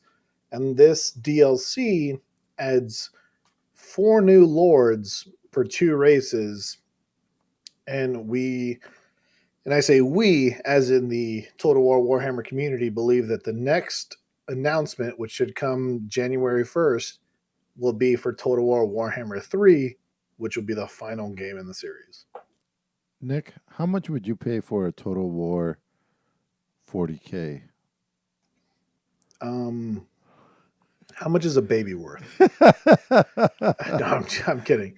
So that's something that's been talked about through and throughout. It doesn't work. It honestly doesn't work because Total War is like the Melee. aspect of controlling legions of armies, kind of like a Roman, and making them run into each other. And that's not how 40K works. Right. It's a lot of range. Mostly range. Yeah. I would say the best aspect and the best view of the battlefield of 40K has to be Dawn of War 1. Dawn of War 1, man. It's the shit. Especially with the Apocalypse mod. I don't know if you've ever played it with that. It adds over 400 units to the game. Bobby, you should check it out, especially because I know you like the strategy games. Yeah, I played a little bit of it, but that was a long time ago. It's being updated every month. Every month, the creator with his team adds new units from the lore, adds new units that they think of, and it's a little imbalanced, but it's definitely a kick to play with friends or even without. So the two Mexicans on this show are getting drunk as shit. All right, we got to move on. Yeah, we've got a lot of listener questions. So I got one last topic for you guys. Okay. Yeah. What about silly characters? Serious characters being put in silly games. Like what? What are you talking about? So, for example, what was announced today was that Kratos of God of War, a very serious and heart-wrenching and emotional game, is going to be added to Fortnite. I mean, as just a skin. It's totally fine. There's nothing wrong with that. It's just like look at this trailer. You had Pancake Man versus the God of War. It's almost better. It's almost better, dude, because you don't see within its own genre. You'll never see Kratos fuck around like that and be stupid. But if you put him in a different game that is stupid, like a kart game, you're like, oh, I get to see this super serious guy in an unfamiliar setting. It's good to see the lighter side of Kratos. I would say obviously you're offended. Yeah, I'm more than offended. I'm the guy with the Kratos tattoo on his thigh. Yeah. That's a foot long. What I will say is that I don't mind the character being used and everything, but when they take it as something super significant in the game, that's when I get a little butthurt about it. The realization of the situation, I looked at it as a third party output, is that Epic Games has seen how the PS5 is selling compared to the new Xbox and is seeing that the PS5 is outselling it. The demand for PS5s is more than the new Xbox. Yeah, so they're leaning into the PS5, okay? Exactly. And so, I understand the situation. Do I like it? No. Objectively, am I going to say it's okay? Sure. Am I a little sad about it? Yeah. But they're also putting Master Chief in, and this pales in comparison to when Nintendo put Anne Frank in Smash Bros. Anne Frank? What the fuck are you talking about, Anne Frank? As like a DLC selectable character. I don't believe you whatsoever. I don't think when was Anne Frank in Smash Bros? That's like maybe the funniest thing you've ever said, Chris. It's true, dude. Just look it up. I don't know what to tell you. I don't believe you. You're sounding like me. No, I'm just kidding. But no, obviously you guys don't have as much of a ties to a character like I do. You guys watch, God of War, cutscenes on YouTube and things like that. But this is going to sound super campy, but God of War, the newest one for the PS4, was the first game me and Leslie ever played together to completion. Was that co-op? Because somebody played as a child? No. So what it was is that we took turns. Oh. and we experienced the whole story together. And like it was a very specific rule in our household that you wouldn't play unless the other person was around. Aw. And that's So yeah, how Vivian was made. yeah, a little bit more whiskey, but yeah. Um, but no, like I said, it holds a very special place in my heart. But as far as seeing Kratos in there, I understand the situation. Do I like it? No. Do I think it's a huge blow to society? No. I just wanted to see your guys' aspect on it. Yeah, I don't really have any I like strong it. feelings either way. I like it. I like to see serious characters made fun of, especially like the too cool for. Like, I would love to see Geralt in Smash Brothers. It would just make sense. He has a sword, and if they could make him look silly, that would be even better. But what do you think about he's so Mike serious. Tyson fighting again, though? Oh, didn't I talk about this last week? Oh yeah, we did. Yeah. It was fine. I thought the whole thing was good. It was as good as it could have been. Without anybody getting seriously hurt, right? Well, they didn't hit. You could see they had a gentleman's agreement. They weren't hitting each other in the face. They weren't trying to knock each other out. But it was a good fight anyway. Like Mike fucked his shit up. He was still holding his fucking guts in at during the interview. Roy Jones got fucked up. The whole thing is like, okay, so people are gonna pay money for a shit show. It's a spectacle. For a spectacle and a shit show, it was really well done, and I enjoyed it. It was one of the better shit shows I've ever seen. But speaking of shit shows, what's up with your notes on the cabin? Oh, so I brought it up last week where like the second episode started, and he was doing like the bat wing, and you could see his asshole and his balls and his dick, and I was like, whoa, I got to change it because it was the middle of the day. There's children around. I had no idea it was coming, so I ended up watching like. When I'm talking about guys, when I'm talking about like, why are you not playing video games? You're watching all these shows. When I'm watching shows or playing phone games, I'm either in an elevator or taking care of a baby. So there's no time. I don't have hands free for video gaming. So I started watching The Cabin, which is about Bert Kreischer going to relax in the woods. So he invites famous people out to the woods to do woodsy stuff, and then they talk about it, and it's all edited and it's all like over the top and shit, like breaking fruit or throwing axes. But the first episode had like Caitlyn Jenner in it, which I've never even heard her talk ever. I only ever read things about her, so it was interesting to like see a little bit of what she's actually like. Then there's like a comedian show with two comedians talking about how like they can never take anything serious, so they're trying to be serious about things. I don't know. I've been enjoyed. I've been entertained. How many have you watched, Nick? This is going to reveal a lot about me. I think Tom Segura is one of the greatest comedians of all time. Truly an inspiration. If you ask me what's your dream in life, it's to become a stand-up comedian. And so Bert Kreischer is obviously tied into his life. So I watched it all in one day. But Bobby, what I want to know, because you've been so silent, because we've been talking about topics, unfortunately, that doesn't really apply to robots. Perspective. What do you think about taking a dude's week or weekends together with, Emilio or Ray or me or just friends that you don't really talk to that often? I'll put it but this you way. would consider people your friends. I'll put it this way, Bobby. If I went hunting, if I was going hunting, and I had all the equipment for you, would you come? If you had to take time off work. Yeah, probably. If it worked with my schedule, I'd probably do that just for the experience. Yeah. But I don't know. Hunting seems like fishing. Very boring. I don't know. It's the boringness that you're there for, man. It's the bullshitting between the excitement that you live for. Yeah. Mm-hmm. Camaraderie, male bonding, docking. No, not the docking part. I'm hearing an echo. we're talking about like predisposed activities. We're talking about fun shit to do.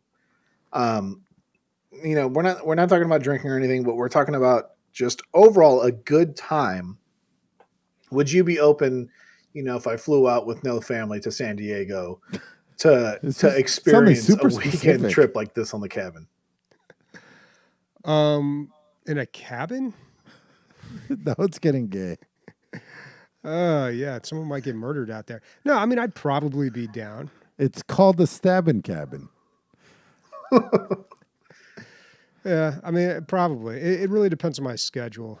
It's pretty difficult for me to work things in unless it's during the summer or during one of my. So, AKA, breaks. he's not going to take time off for it, even though he has Unless it's the summer, we can go hunting in the summer. 700,000 vacation days. I get like you know. 2 months. Well, I'm gonna have to start using them because I got to take a class next semester that's going to actually. Cut into your time. Yeah, so I'm gonna have to do like 4 hours a week, but I got the time. But yeah, and you know what I mean. You mentioned like the not drinking thing, and that's like it's not a problem for me to be around people who are drinking. It's just really boring, and I think that's what a lot of people don't understand. They think like it's not, and there are people who don't drink, and it's like it's difficult for them to be around that environment. Like maybe the first 6 months when I stopped, but for me, it's just like people get really drunk, they're having a good time, they start laughing at really stupid jokes, and I'm just like dead sober. And we've all been there. We all know what that's like to be the sober guy in the room. And, oh yeah. Yeah. So it's just, and I don't know. So like a lot of times I just won't do things just because of that. Cause I'm like, oh, well, that's just going to be, corny jokes and drunk people. What I think the real question is here is like, would you be open to an experience where you are disconnecting to your everyday life, where you don't think about it at all, and you really just are spending time with your friends to achieve a common goal? Mm-hmm. Yeah. What's this common goal we're achieving? Killing an animal and eating it. Shooting a boar and then eating it and making sausages. Dude, did you sure. read Tribe yet? No. Where am I getting the echo? Is that you, Nick? Is Leslie watching us in the background? She was. I'm standing way too close to my mic. Okay. Now, is it coming through your headphones? Yeah, it's just ever so slight. Yeah. Tribe, man. Please read it. All right. I'll put it on the list of all the books that I got to read. Mine go on the top. All right. I think we're done. Except for California 2, which we could put on We next already week. talked about that. Yeah. Okay. We got lots of listener questions, so let's get to those. But first, Quick Soldier, thank you. 14 months. We had a lot of subscriptions. Yeah, it's the first of the month. Get up. It's the first of the month. Shout out Bone Thugs. Love you. Juicy J just came out with a new album. So, Nick, that song came out, right? I was in high school. Uh-huh. I ran home. I was like, Mom, you got to listen to this song. Wake up. It's the first of the month. Blah, blah. Get up. And then she's like, you know why they're singing that, right? The first of the month. I was like, I don't know. No, why? She's like, this is when they get their welfare checks. I was like, oh, it all makes sense now. Some people get paid. It's not just the welfare checks. Come on, Nana. Amparo, no. Yikes. Yeah. All right. First question from Warconius. This one is directed towards Nick. Since you are a regular on the podcast, I thought I'd throw some get-to-know-you questions. 1, favorite video game. 2, favorite protagonist. Scariest moment. Horniest moment. Favorite DLG podcast episode. Moment. /moment. And who's the better all-around gamer? Emilio, Bobby, Chi, Minnie, Ray, or you? So I'm going to answer this and then use the restroom. This is something that, I've really just been a part of. I wouldn't call myself a regular. I'd call myself maybe the fill-in guy if, you guys don't really find me an annoyance. My favorite video game series, hands down, is Metal Gear Solid. I have a tattoo about it. Kurt the Ape says your favorite character is Kratos from Fortnite. Favorite character is Kratos from Fortnite. Everybody knows he does a yay. Real good. No, legitimately, my favorite character is Kratos because of the character development that we've seen through all the games. Scariest moment in a game. That has to be the moment in Outlast where the twins show up and they pull you down from the ledge and they scare the shit out of you. I literally had to stop playing for about 2 days because of it. Horniest moment in a game.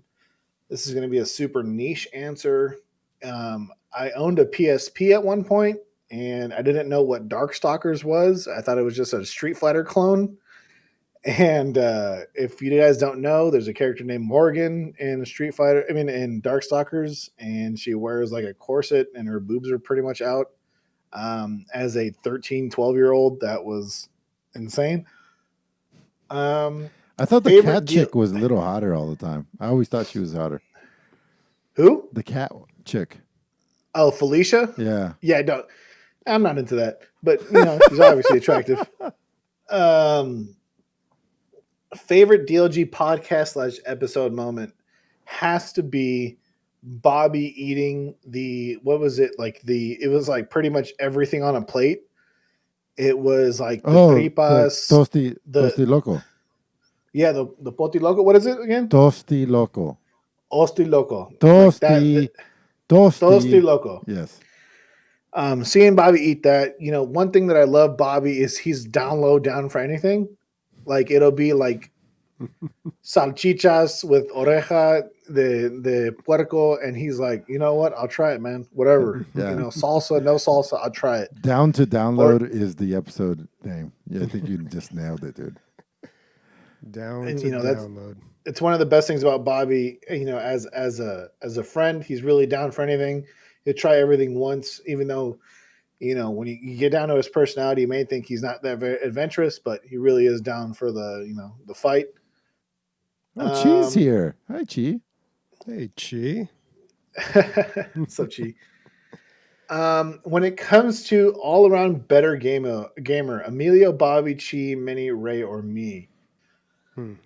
That's tough without specifically picking a game. Yeah, because you don't have any experience with Ray or Minnie, right? Yeah. Yeah, or Chi. So let me put them into ranking here, because I've played with everybody. It really depends on the games. So if you're going first person shooters, Ray or you would be on the top. Probably Ray, barely. I would say like a platformer that would definitely go to Minnie. Chi is good with anything that has to do with gaining hearts with different characters, making them like you. She's really good at that. Bobby's good at Bobby's overall good as long as it's on a keyboard. No Yeah. controller. And I'm not good at video games anymore. Yeah, but I would say Ray, Minnie, and Nick are the best video game players. So my official response is Emilio old, Bobby old, Chi girl, Minnie girl, Ray maybe, me top. Just kidding. That's super misogynistic. I will say we all have our aspects that we're best at. There isn't a game that we all can play together. There is a game that I would like to all play together called Unfortunate Spacemen, which is like Among Us on steroids.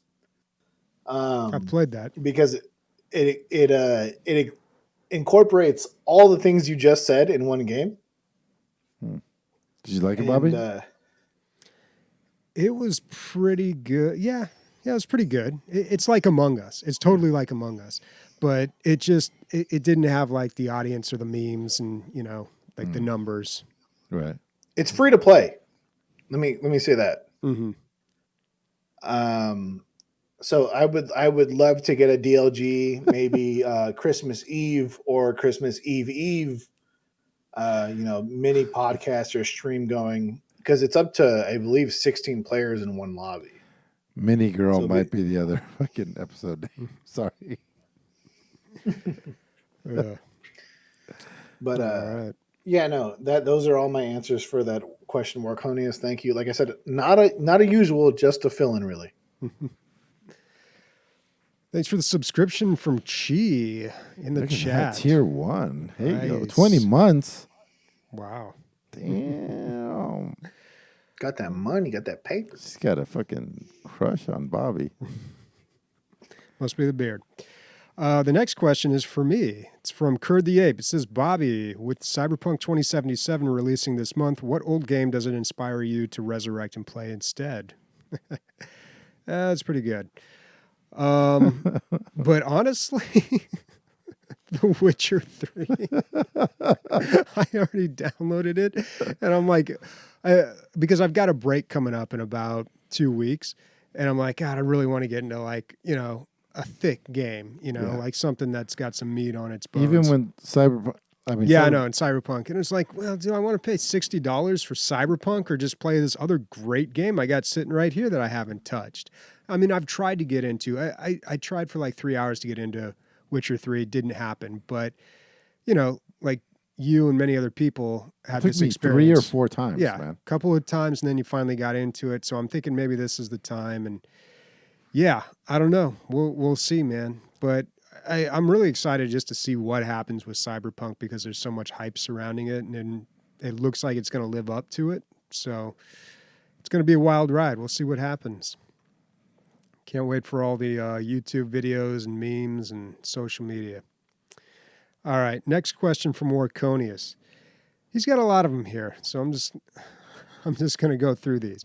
Do you know anyone that plays inverted, and is shock therapy an appropriate solution? So he's referring to the controls.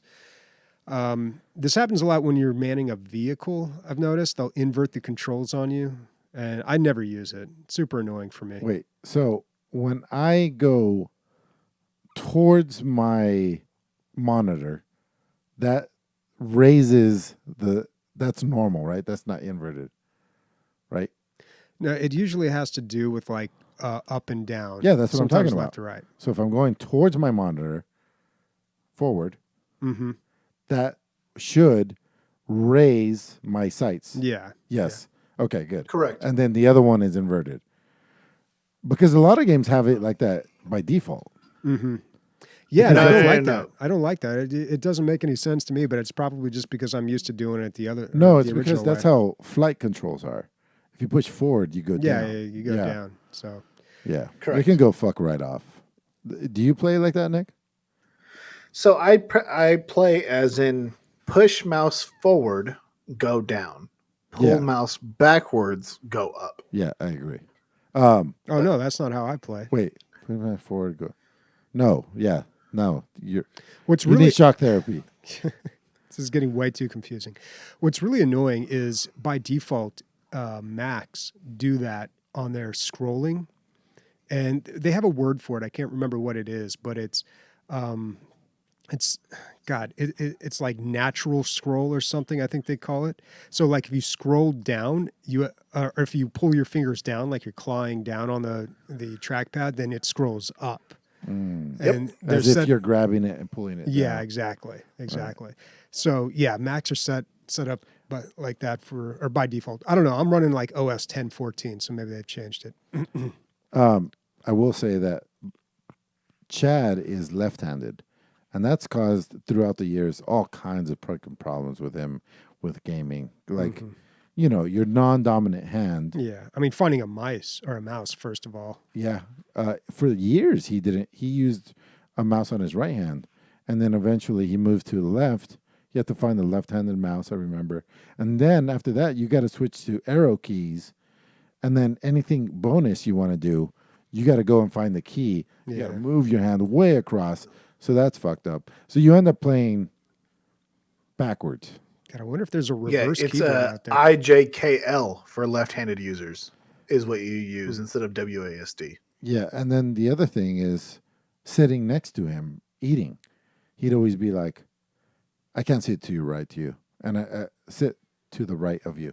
I'm like, what are you talking about? He's like, because they're fucking... For me, it's like a casual sit-down dinner, just like, okay, what's going on? I'll sit wherever I need to. And we're like, oh, sure, but why? He'll be like, because our elbows are going to be hitting the whole fucking time.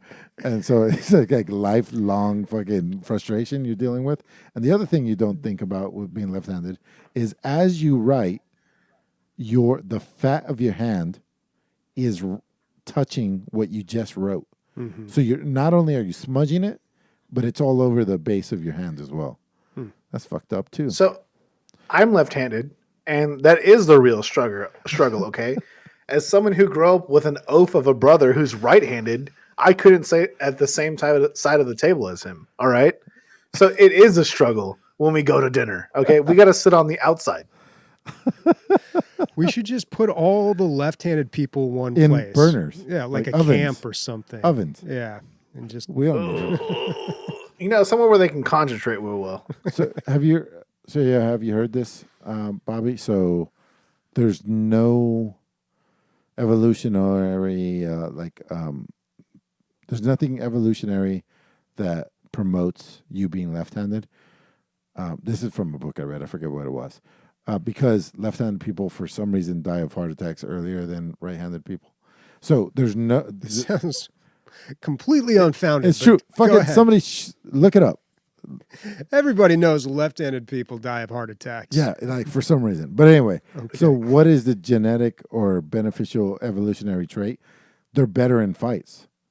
Right-handed people are used to fighting right-handed people. So you go out onto a battlefield, somebody attacks from the left, you're like, what the fuck? And then your head's off. And so they've been, I forgot what book this was. I hope it wasn't fiction. Yeah, there you well, go. I mean, same thing with, of course, a website says it. So, of course, it's true. It's healthline.com, dude. Healthline. Dude, that's the quintessential source of knowledge for health in the Western universe. It's got health right in the title.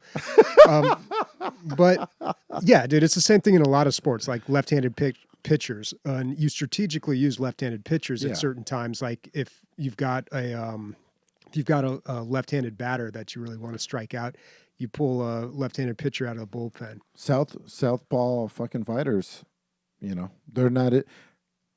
It's hard to say they're not as good, but they might not be as talented as a traditional boxer. But because they're southpaw, there's right-handed people that just cannot fight them. Conor McGregor's a left. He has left hand from hell. God, one of the suggested questions in Google is: are lefties evil? So you want to know about? Are lefties better in bed? Do you want to know how close I am to witchcraft, Bobby? My brother had a different mother, and he was born as left-handed. His mother believed that left-handedness was tied to the devil. Mm-hmm. So, as a young boy, they tied his left hand to his arm so that he wouldn't be. This is my brother, dude. Wow. He's off by 15 years, but he's my brother. So that he would not be left-handed anymore. He ended up being super athletic, the most athletic of all of us, but he's ambidextrous now. He could do anything with either hand. But yeah, that's how close. So it all worked out. To Mexican witchcraft I am. Brujeria. All right. Next question from Orconius. Is it safe to say that movie theaters are going to struggle this next little, or it's safe to say that movie theaters are going to struggle this next little while? What's your most memorable time in a movie theater? Favorite movie moment or time you got to first base? Got too many memorable moments in theaters to list, man. Like I go to movies so much, or at least I did when they existed. To Nick's wife, Leslie, yes, a southpaw fighting a southpaw is uncommon at best. But it's not 10% of the population is left-handed, but 10% of fighters it's not. It's more like 20% of fighters because they do so well just because they're left-handed. There's more fighters per capita in fighting than regular life. Go ahead. So, first of all, in Georgia, movie theaters are not going through struggle. They don't give a fuck down here. Oh, you have open movie theaters. Oh, yeah. Are they full capacity? Pretty much, yeah. Wow. There are some that are following rules, aka AMC. However, the independent movie theaters, So his they're mom, still showing. which is my sister, half sister, and my other sisters, they're all white and they're from Louisiana. So they had a family member die like 2 weeks ago. They flew over there with masks and face shields, as you do. And first thing our family members told them when they landed was, "Oh, y'all can take that off. We don't have that here." Meanwhile, they find out later that 2 of them had already died, and a third one is in the hospital from COVID. So there you go. That's what happens Adds when all up. your family members are fat and unhealthy. Wow. They're like the sugar got them. No, it was COVID. The sugar got it. Sugar God. Again, I'm going for alcohol. It's on the other side of the. Okay, I'll give you this story, and I'm probably told it on the podcast before, but since we mentioned Ex Machina earlier in the show, I'll tell you the funny incident I had while watching that movie in a theater. I'm sitting almost front row, like maybe first, second row, watching the movie. It gets to the climax of the movie. Like I'm talking about the music rising, like everything's coming together. She stabs him in the back, like the climax. And this guy sitting next to me jumps up, starts shaking his friend and yelling, "He's dying. He can't breathe. He can't breathe. He's dying." So I'm like, what the fuck? My heart starts racing. I spring into action. I'm like, all right, stand back. And I'm going to give this guy CPR. I don't know how to do CPR, by the way. I've seen it in like movies. I think like in middle school, like I took a class. I don't know what I'm doing, but I'm about to like try and save this guy's life.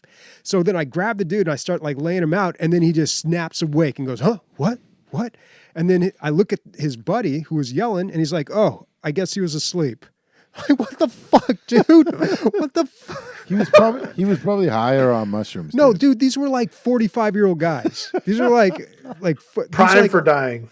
Like older guys just like sitting there watching the movie, and one of them just fell asleep during the movie, and his friend freaked out and thought that he was like having a heart attack or like, yeah. And then I was like, because dude, it doesn't sound like much, but when you're like in a situation like that, and you're just like, oh my God, all right, I'm gonna try and save a guy's life. You call 911, like you're like in action mode. My heart's just like do. And then like he's like, oh well, I guess it's nothing. Then I sit back down and I watch like the last like 20 minutes of the movie and just like trying to focus. Did they turn on the house lights? No. Dude, this was like, So man would have died in the dark. yeah.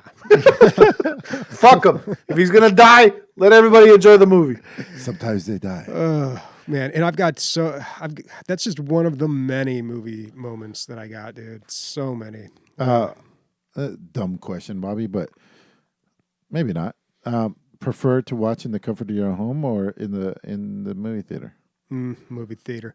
Yeah. It depends, man. You know, it's nice to watch it at home, but I got to the point where it was like, because I used to do the home theater thing, but then I'm just like, home theaters are expensive and they're constantly going out of date. Or I could pay like $20 a month and see 3 movies a week in a theater with like a Dolby Atmos and just like everything tuned professionally with like a 30-foot screen. It's just like, Ooh, I did want to mention this. Sorry, right. the HBO. So HBO is getting all Warner Brothers releases, right? UHD. I don't think you have to pay a so we have Disney Plus, right? But you have to pay $30 for Mulan. I don't think that's the case with HBO Max. They said some titles was. They said some larger titles would be a premium. I don't think it's $30. I think it's an extra $5, from what I recall correctly. See that if you're already paying for the service, like I get it. Yeah, $5 is. Yeah. I mean, that's not but the thing is about theaters too, I really do like the community of going to a theater and watching it with other Especially people. when they die. Yeah, dude, like shit like that. From moments like that. And not even that, but I just love reacting with people. I love seeing like other people laugh or cry or, you know, just have emotional reactions to movies. Yeah. I love going to see a movie like first day packed house. You know, I saw Sonic the Hedgehog. I showed up and it's just like, wow, it's like a lot of kids in here. Yeah. And they talked through the whole movie.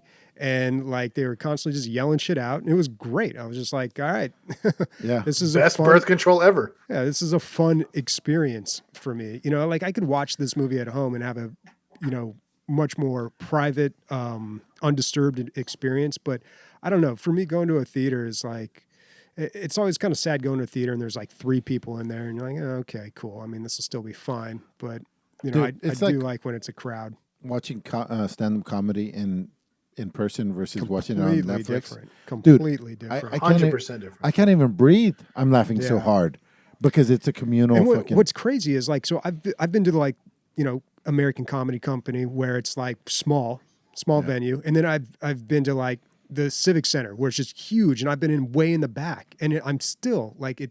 Yeah. You know, it's still an energy in there, for sure. Even though it's not that intimate setting. If you talk to comics, that's what American Comic Co. is like exactly what they want. They want low ceilings so that the echo just bounces up and down, not just left and right.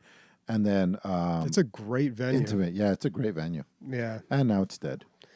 Yeah. I don't yeah. even know if it's shut down. Well, but I'm no. just saying. Well, a guy in my class actually, he does like Open mics. Yeah, open mics a lot, and he's gotten to know a lot of the people there. And like every one of his projects in my documentary filmmaking class has been on the San Diego comedy Oh, scene cool. and American Comedy Company in particular, and like how they're trying to get around all these things with COVID. Like it's a long story. I won't like get into it, but Well- they're trying. They're trying to survive. To bring things back around, as far as theater trying to stay relevant and stay going.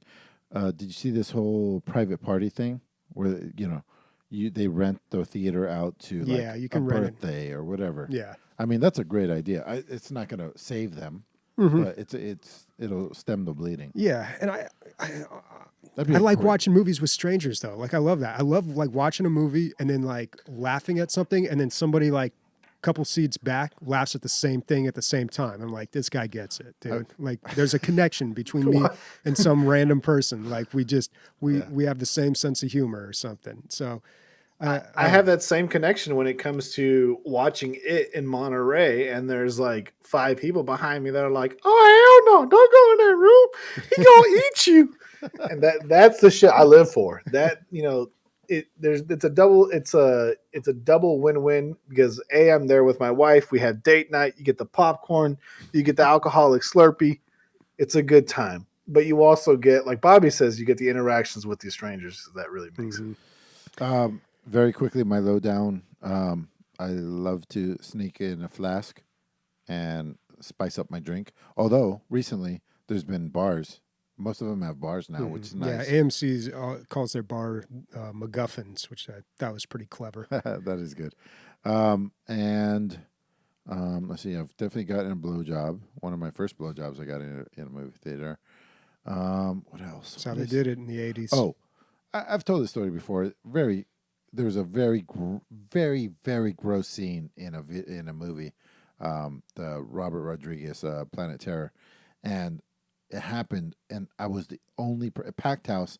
I'm the only person that laughed, and it was after. It took me about 5 seconds to laugh at it after it happened, and then other people started to laugh. Like it was almost that like it was a social cue to let other people know that it was okay to laugh at this thing.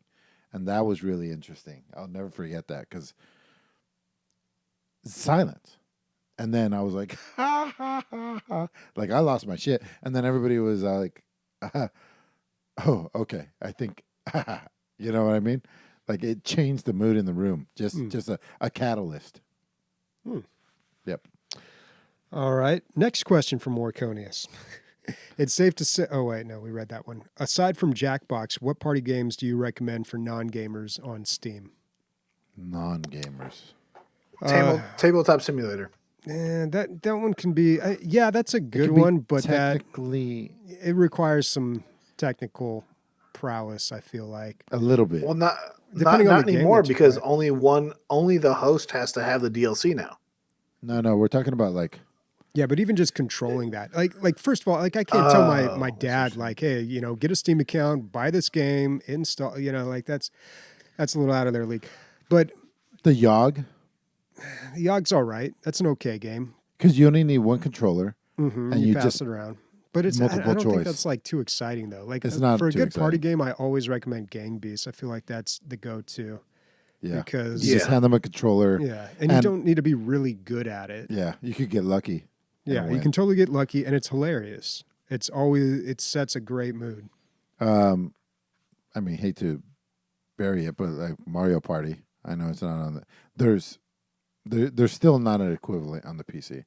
What's the other one? Move or Die, I think is. Move or Die is fun. That's but a pretty good you one. definitely need some like platforming skills for Move or Die. Yeah, and that one's designed to be more of a drinking game. Yeah. But yeah, What was Gang that? What was that website that you guys used for Cards Against Humanity? Remember that? That was really intuitive. Like there wasn't really any What was that I one? wasn't. learning curve. It was like it was a web browser, right? Mm-hmm. I wasn't. Yeah, and it was. I've never been on one of those nights, but I heard that you guys played that. I might have played like one hand of it. I can't remember what that site was, but yeah, Yeah. that was pretty good. Yeah. Okay, next question from Hogglefosh. Any games that you think was nearly great but had some fatal flaw? I mean, fatal flaw. I was gonna say almost every game has something like a shining bad thing to it. Fatal flaw means like it's so good, but you won't play it. Ruins the game. There's something we need. Nearly great, but then had a fatal flaw. I don't know. Man. Death Stranding and pacing for me. Yeah, there's Like Death Stranding was such a cool game. Like the concept was nice, but the pacing was god awful. yeah, all the traveling, right? Killed it. It wasn't just the traveling. It's just like I want to see my somewhat dead mother, but it's going to take 7 hours to get to the end of that storyline. It's a lot of the pacing of the story, like it got too meta or too trying to pull at your heartstrings to make the game good. Like I thought the idea of the game and the funness of the game was there. It just took way too long. Chi says that Mass Effect 1 with the Mako car. And 100%. Yeah. I will say that like It's a problem for a lot of people. all the Mass Effects are flawed in a different way. But overall, as a unit, it's a great game, great franchise, and definitely worth playing. Geez, man, I really don't know. I'm at a loss at this one. Yeah, I don't run into that very often where like I'm just blown away by a game, but there's one thing about it that is just completely ruining it for me. I don't know. Maybe Mortal Kombat and its lack of me being able to be good at it, like fighting games. Just how much I need to. Yeah, play that to is a get good problem at it. for me with some games like Yeah. Rocket League. It's like great game, wish I was good at it, but you can't blame the game for that. Right. All right, this question is from Icehouse. Would you rather deal with being blind and running super fast, or being able to go invisible and having to yell the whole time? Oh, definitely invisible because you wouldn't want to talk when you're invisible. Not very well thought out, Ice House. Sorry, Ben. Right? Let me No, he's saying give you're you blind, but you have to yell the whole time. Yeah, while but you're why blind. would I? Oh, like the Yeah. whole- like you're invisible, but you have to yell like Oh. the whole time you're invisible. I thought it was the only way you can communicate. Okay. I got one for you. Would you rather have to run everywhere Let us you have finish to the first go, one. or yell every time you have to talk? I'm gonna have to go with. I wouldn't mind running everywhere I have to go. It sounds like great exercise. But what if you have to go across the country? wouldn't- I would run on a plane. Bobby cracked the code. He did. Bobby's the smartest one in the room. You got it. I would be invisible and have to yell the whole time because I would still do pretty well in warfare. I feel like Okay, but why are you going into war? because I'm invisible. That's not even how war works anymore, dude. We can't see him, but we can hear him, but it's really loud. the Llorono. Wait, I don't know how to say that. I would probably, I don't know. I think I'd take the first option, being blind, but have to, I don't know. I wouldn't want to be blind though. But then I get a sore throat from yelling. Really some bad options here. I'm just going to pass on all those. I'll just stay a regular guy. Remain normal, That's not Bobby. an option, Bobby. Ugh. All right. All right, last question from Little Mousepad. What do you think the meaning of life is, and do you think that humans can reach a fourth dimensional plane of understanding? 42 is the answer. Oh, Jesus. The meaning of life is have as much fun as you can and make and help other people do the same thing before they die. Fourth dimension, I don't know. I don't know what that means. Fourth dimensional plane of understanding? Yeah, I don't know, man. It's pretty out there. Yeah. My statement on this is I think the meaning of life is similar to what Emilio said. I think it's have as much fun as you can, meanwhile making life easier for the people that come after you. As far as fourth dimensional plane of understanding, you're gonna have to go with Joe Rogan on this one. Do some ayahuasca and see the elves, maybe. Maybe. You know that might be the thing, but that branches out to another question: do you think aliens are interplanetary or interdimensional? So What about you, Bobby? Aliens, intergalactic, planetary, It's intergalactic.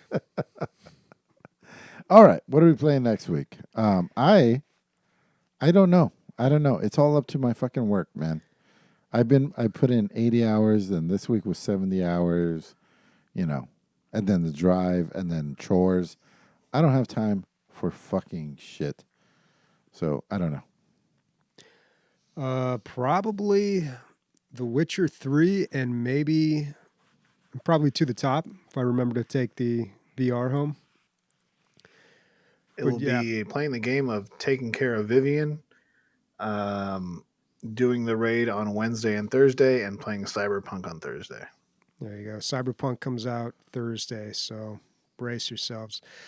Somebody in chat mentioned the Star Wars CCG game, and I have been watching a lot of those games. It takes about an hour to play a game, sometimes even a little bit longer. Watching? No, to play a game. I mean, But you said you watching. I've been those watching them. Yeah, and I've been watching them because I haven't been playing. Because Watching who? you can watch other people play games. No, on I the know, site. but they're streaming or you're watching pre-recorded videos. No, on the website where you play, it'll tell you all the games that are happening. You just click on like, hey, watch this. Okay. Yeah. Yeah, but I would love to get into playing that again. And if anyone wants to learn, Sniper, we took a crack at it a while ago, but I think we were doing it all wrong. We gotta pick their pre-made decks because they've got a bunch of pre-made decks in there. And we just got to use those ones rather than the ones I was trying to create because I was kind of messing that up. But So, Yeah, Bobby, man. Yeah, like everything I bring up for you to play, you say no. So yeah, you could. welcome. Boo, what have play you brought Magic. up to play? Oh, you were on that. You were on like an RTS or a 4X strategy kick, trying to get me to buy another Tropico game. Not falling for that again, dude. I buy Tropico 6 and they're like, Tropico 7's coming out tomorrow. Yeah, fallen for that one before. Chris, how good or how bad or how much do we need to play Squadrons? Man, Squadrons is super fun. If you played X-Wing vs. TIE Fighter growing up, you need to play it because you feel like you're a kid again. The graphics are awesome. And I even bought a little flight stick so me and my buddy could play up together. And dude, it does get old. Like it is just a flight. It's just a dogfight game. There's nothing else about it. But the simplicity, I think, is why it's so fun. It's all about how you move your ship and stuff. So Why haven't you played this, Bobby? Yeah, I don't know. I'm worried it's going to be like a Battlefront experience. No, dude. Battlefront, I know what you're saying with Battlefront 2 being super burnt out after 4 hours, but it's not like that.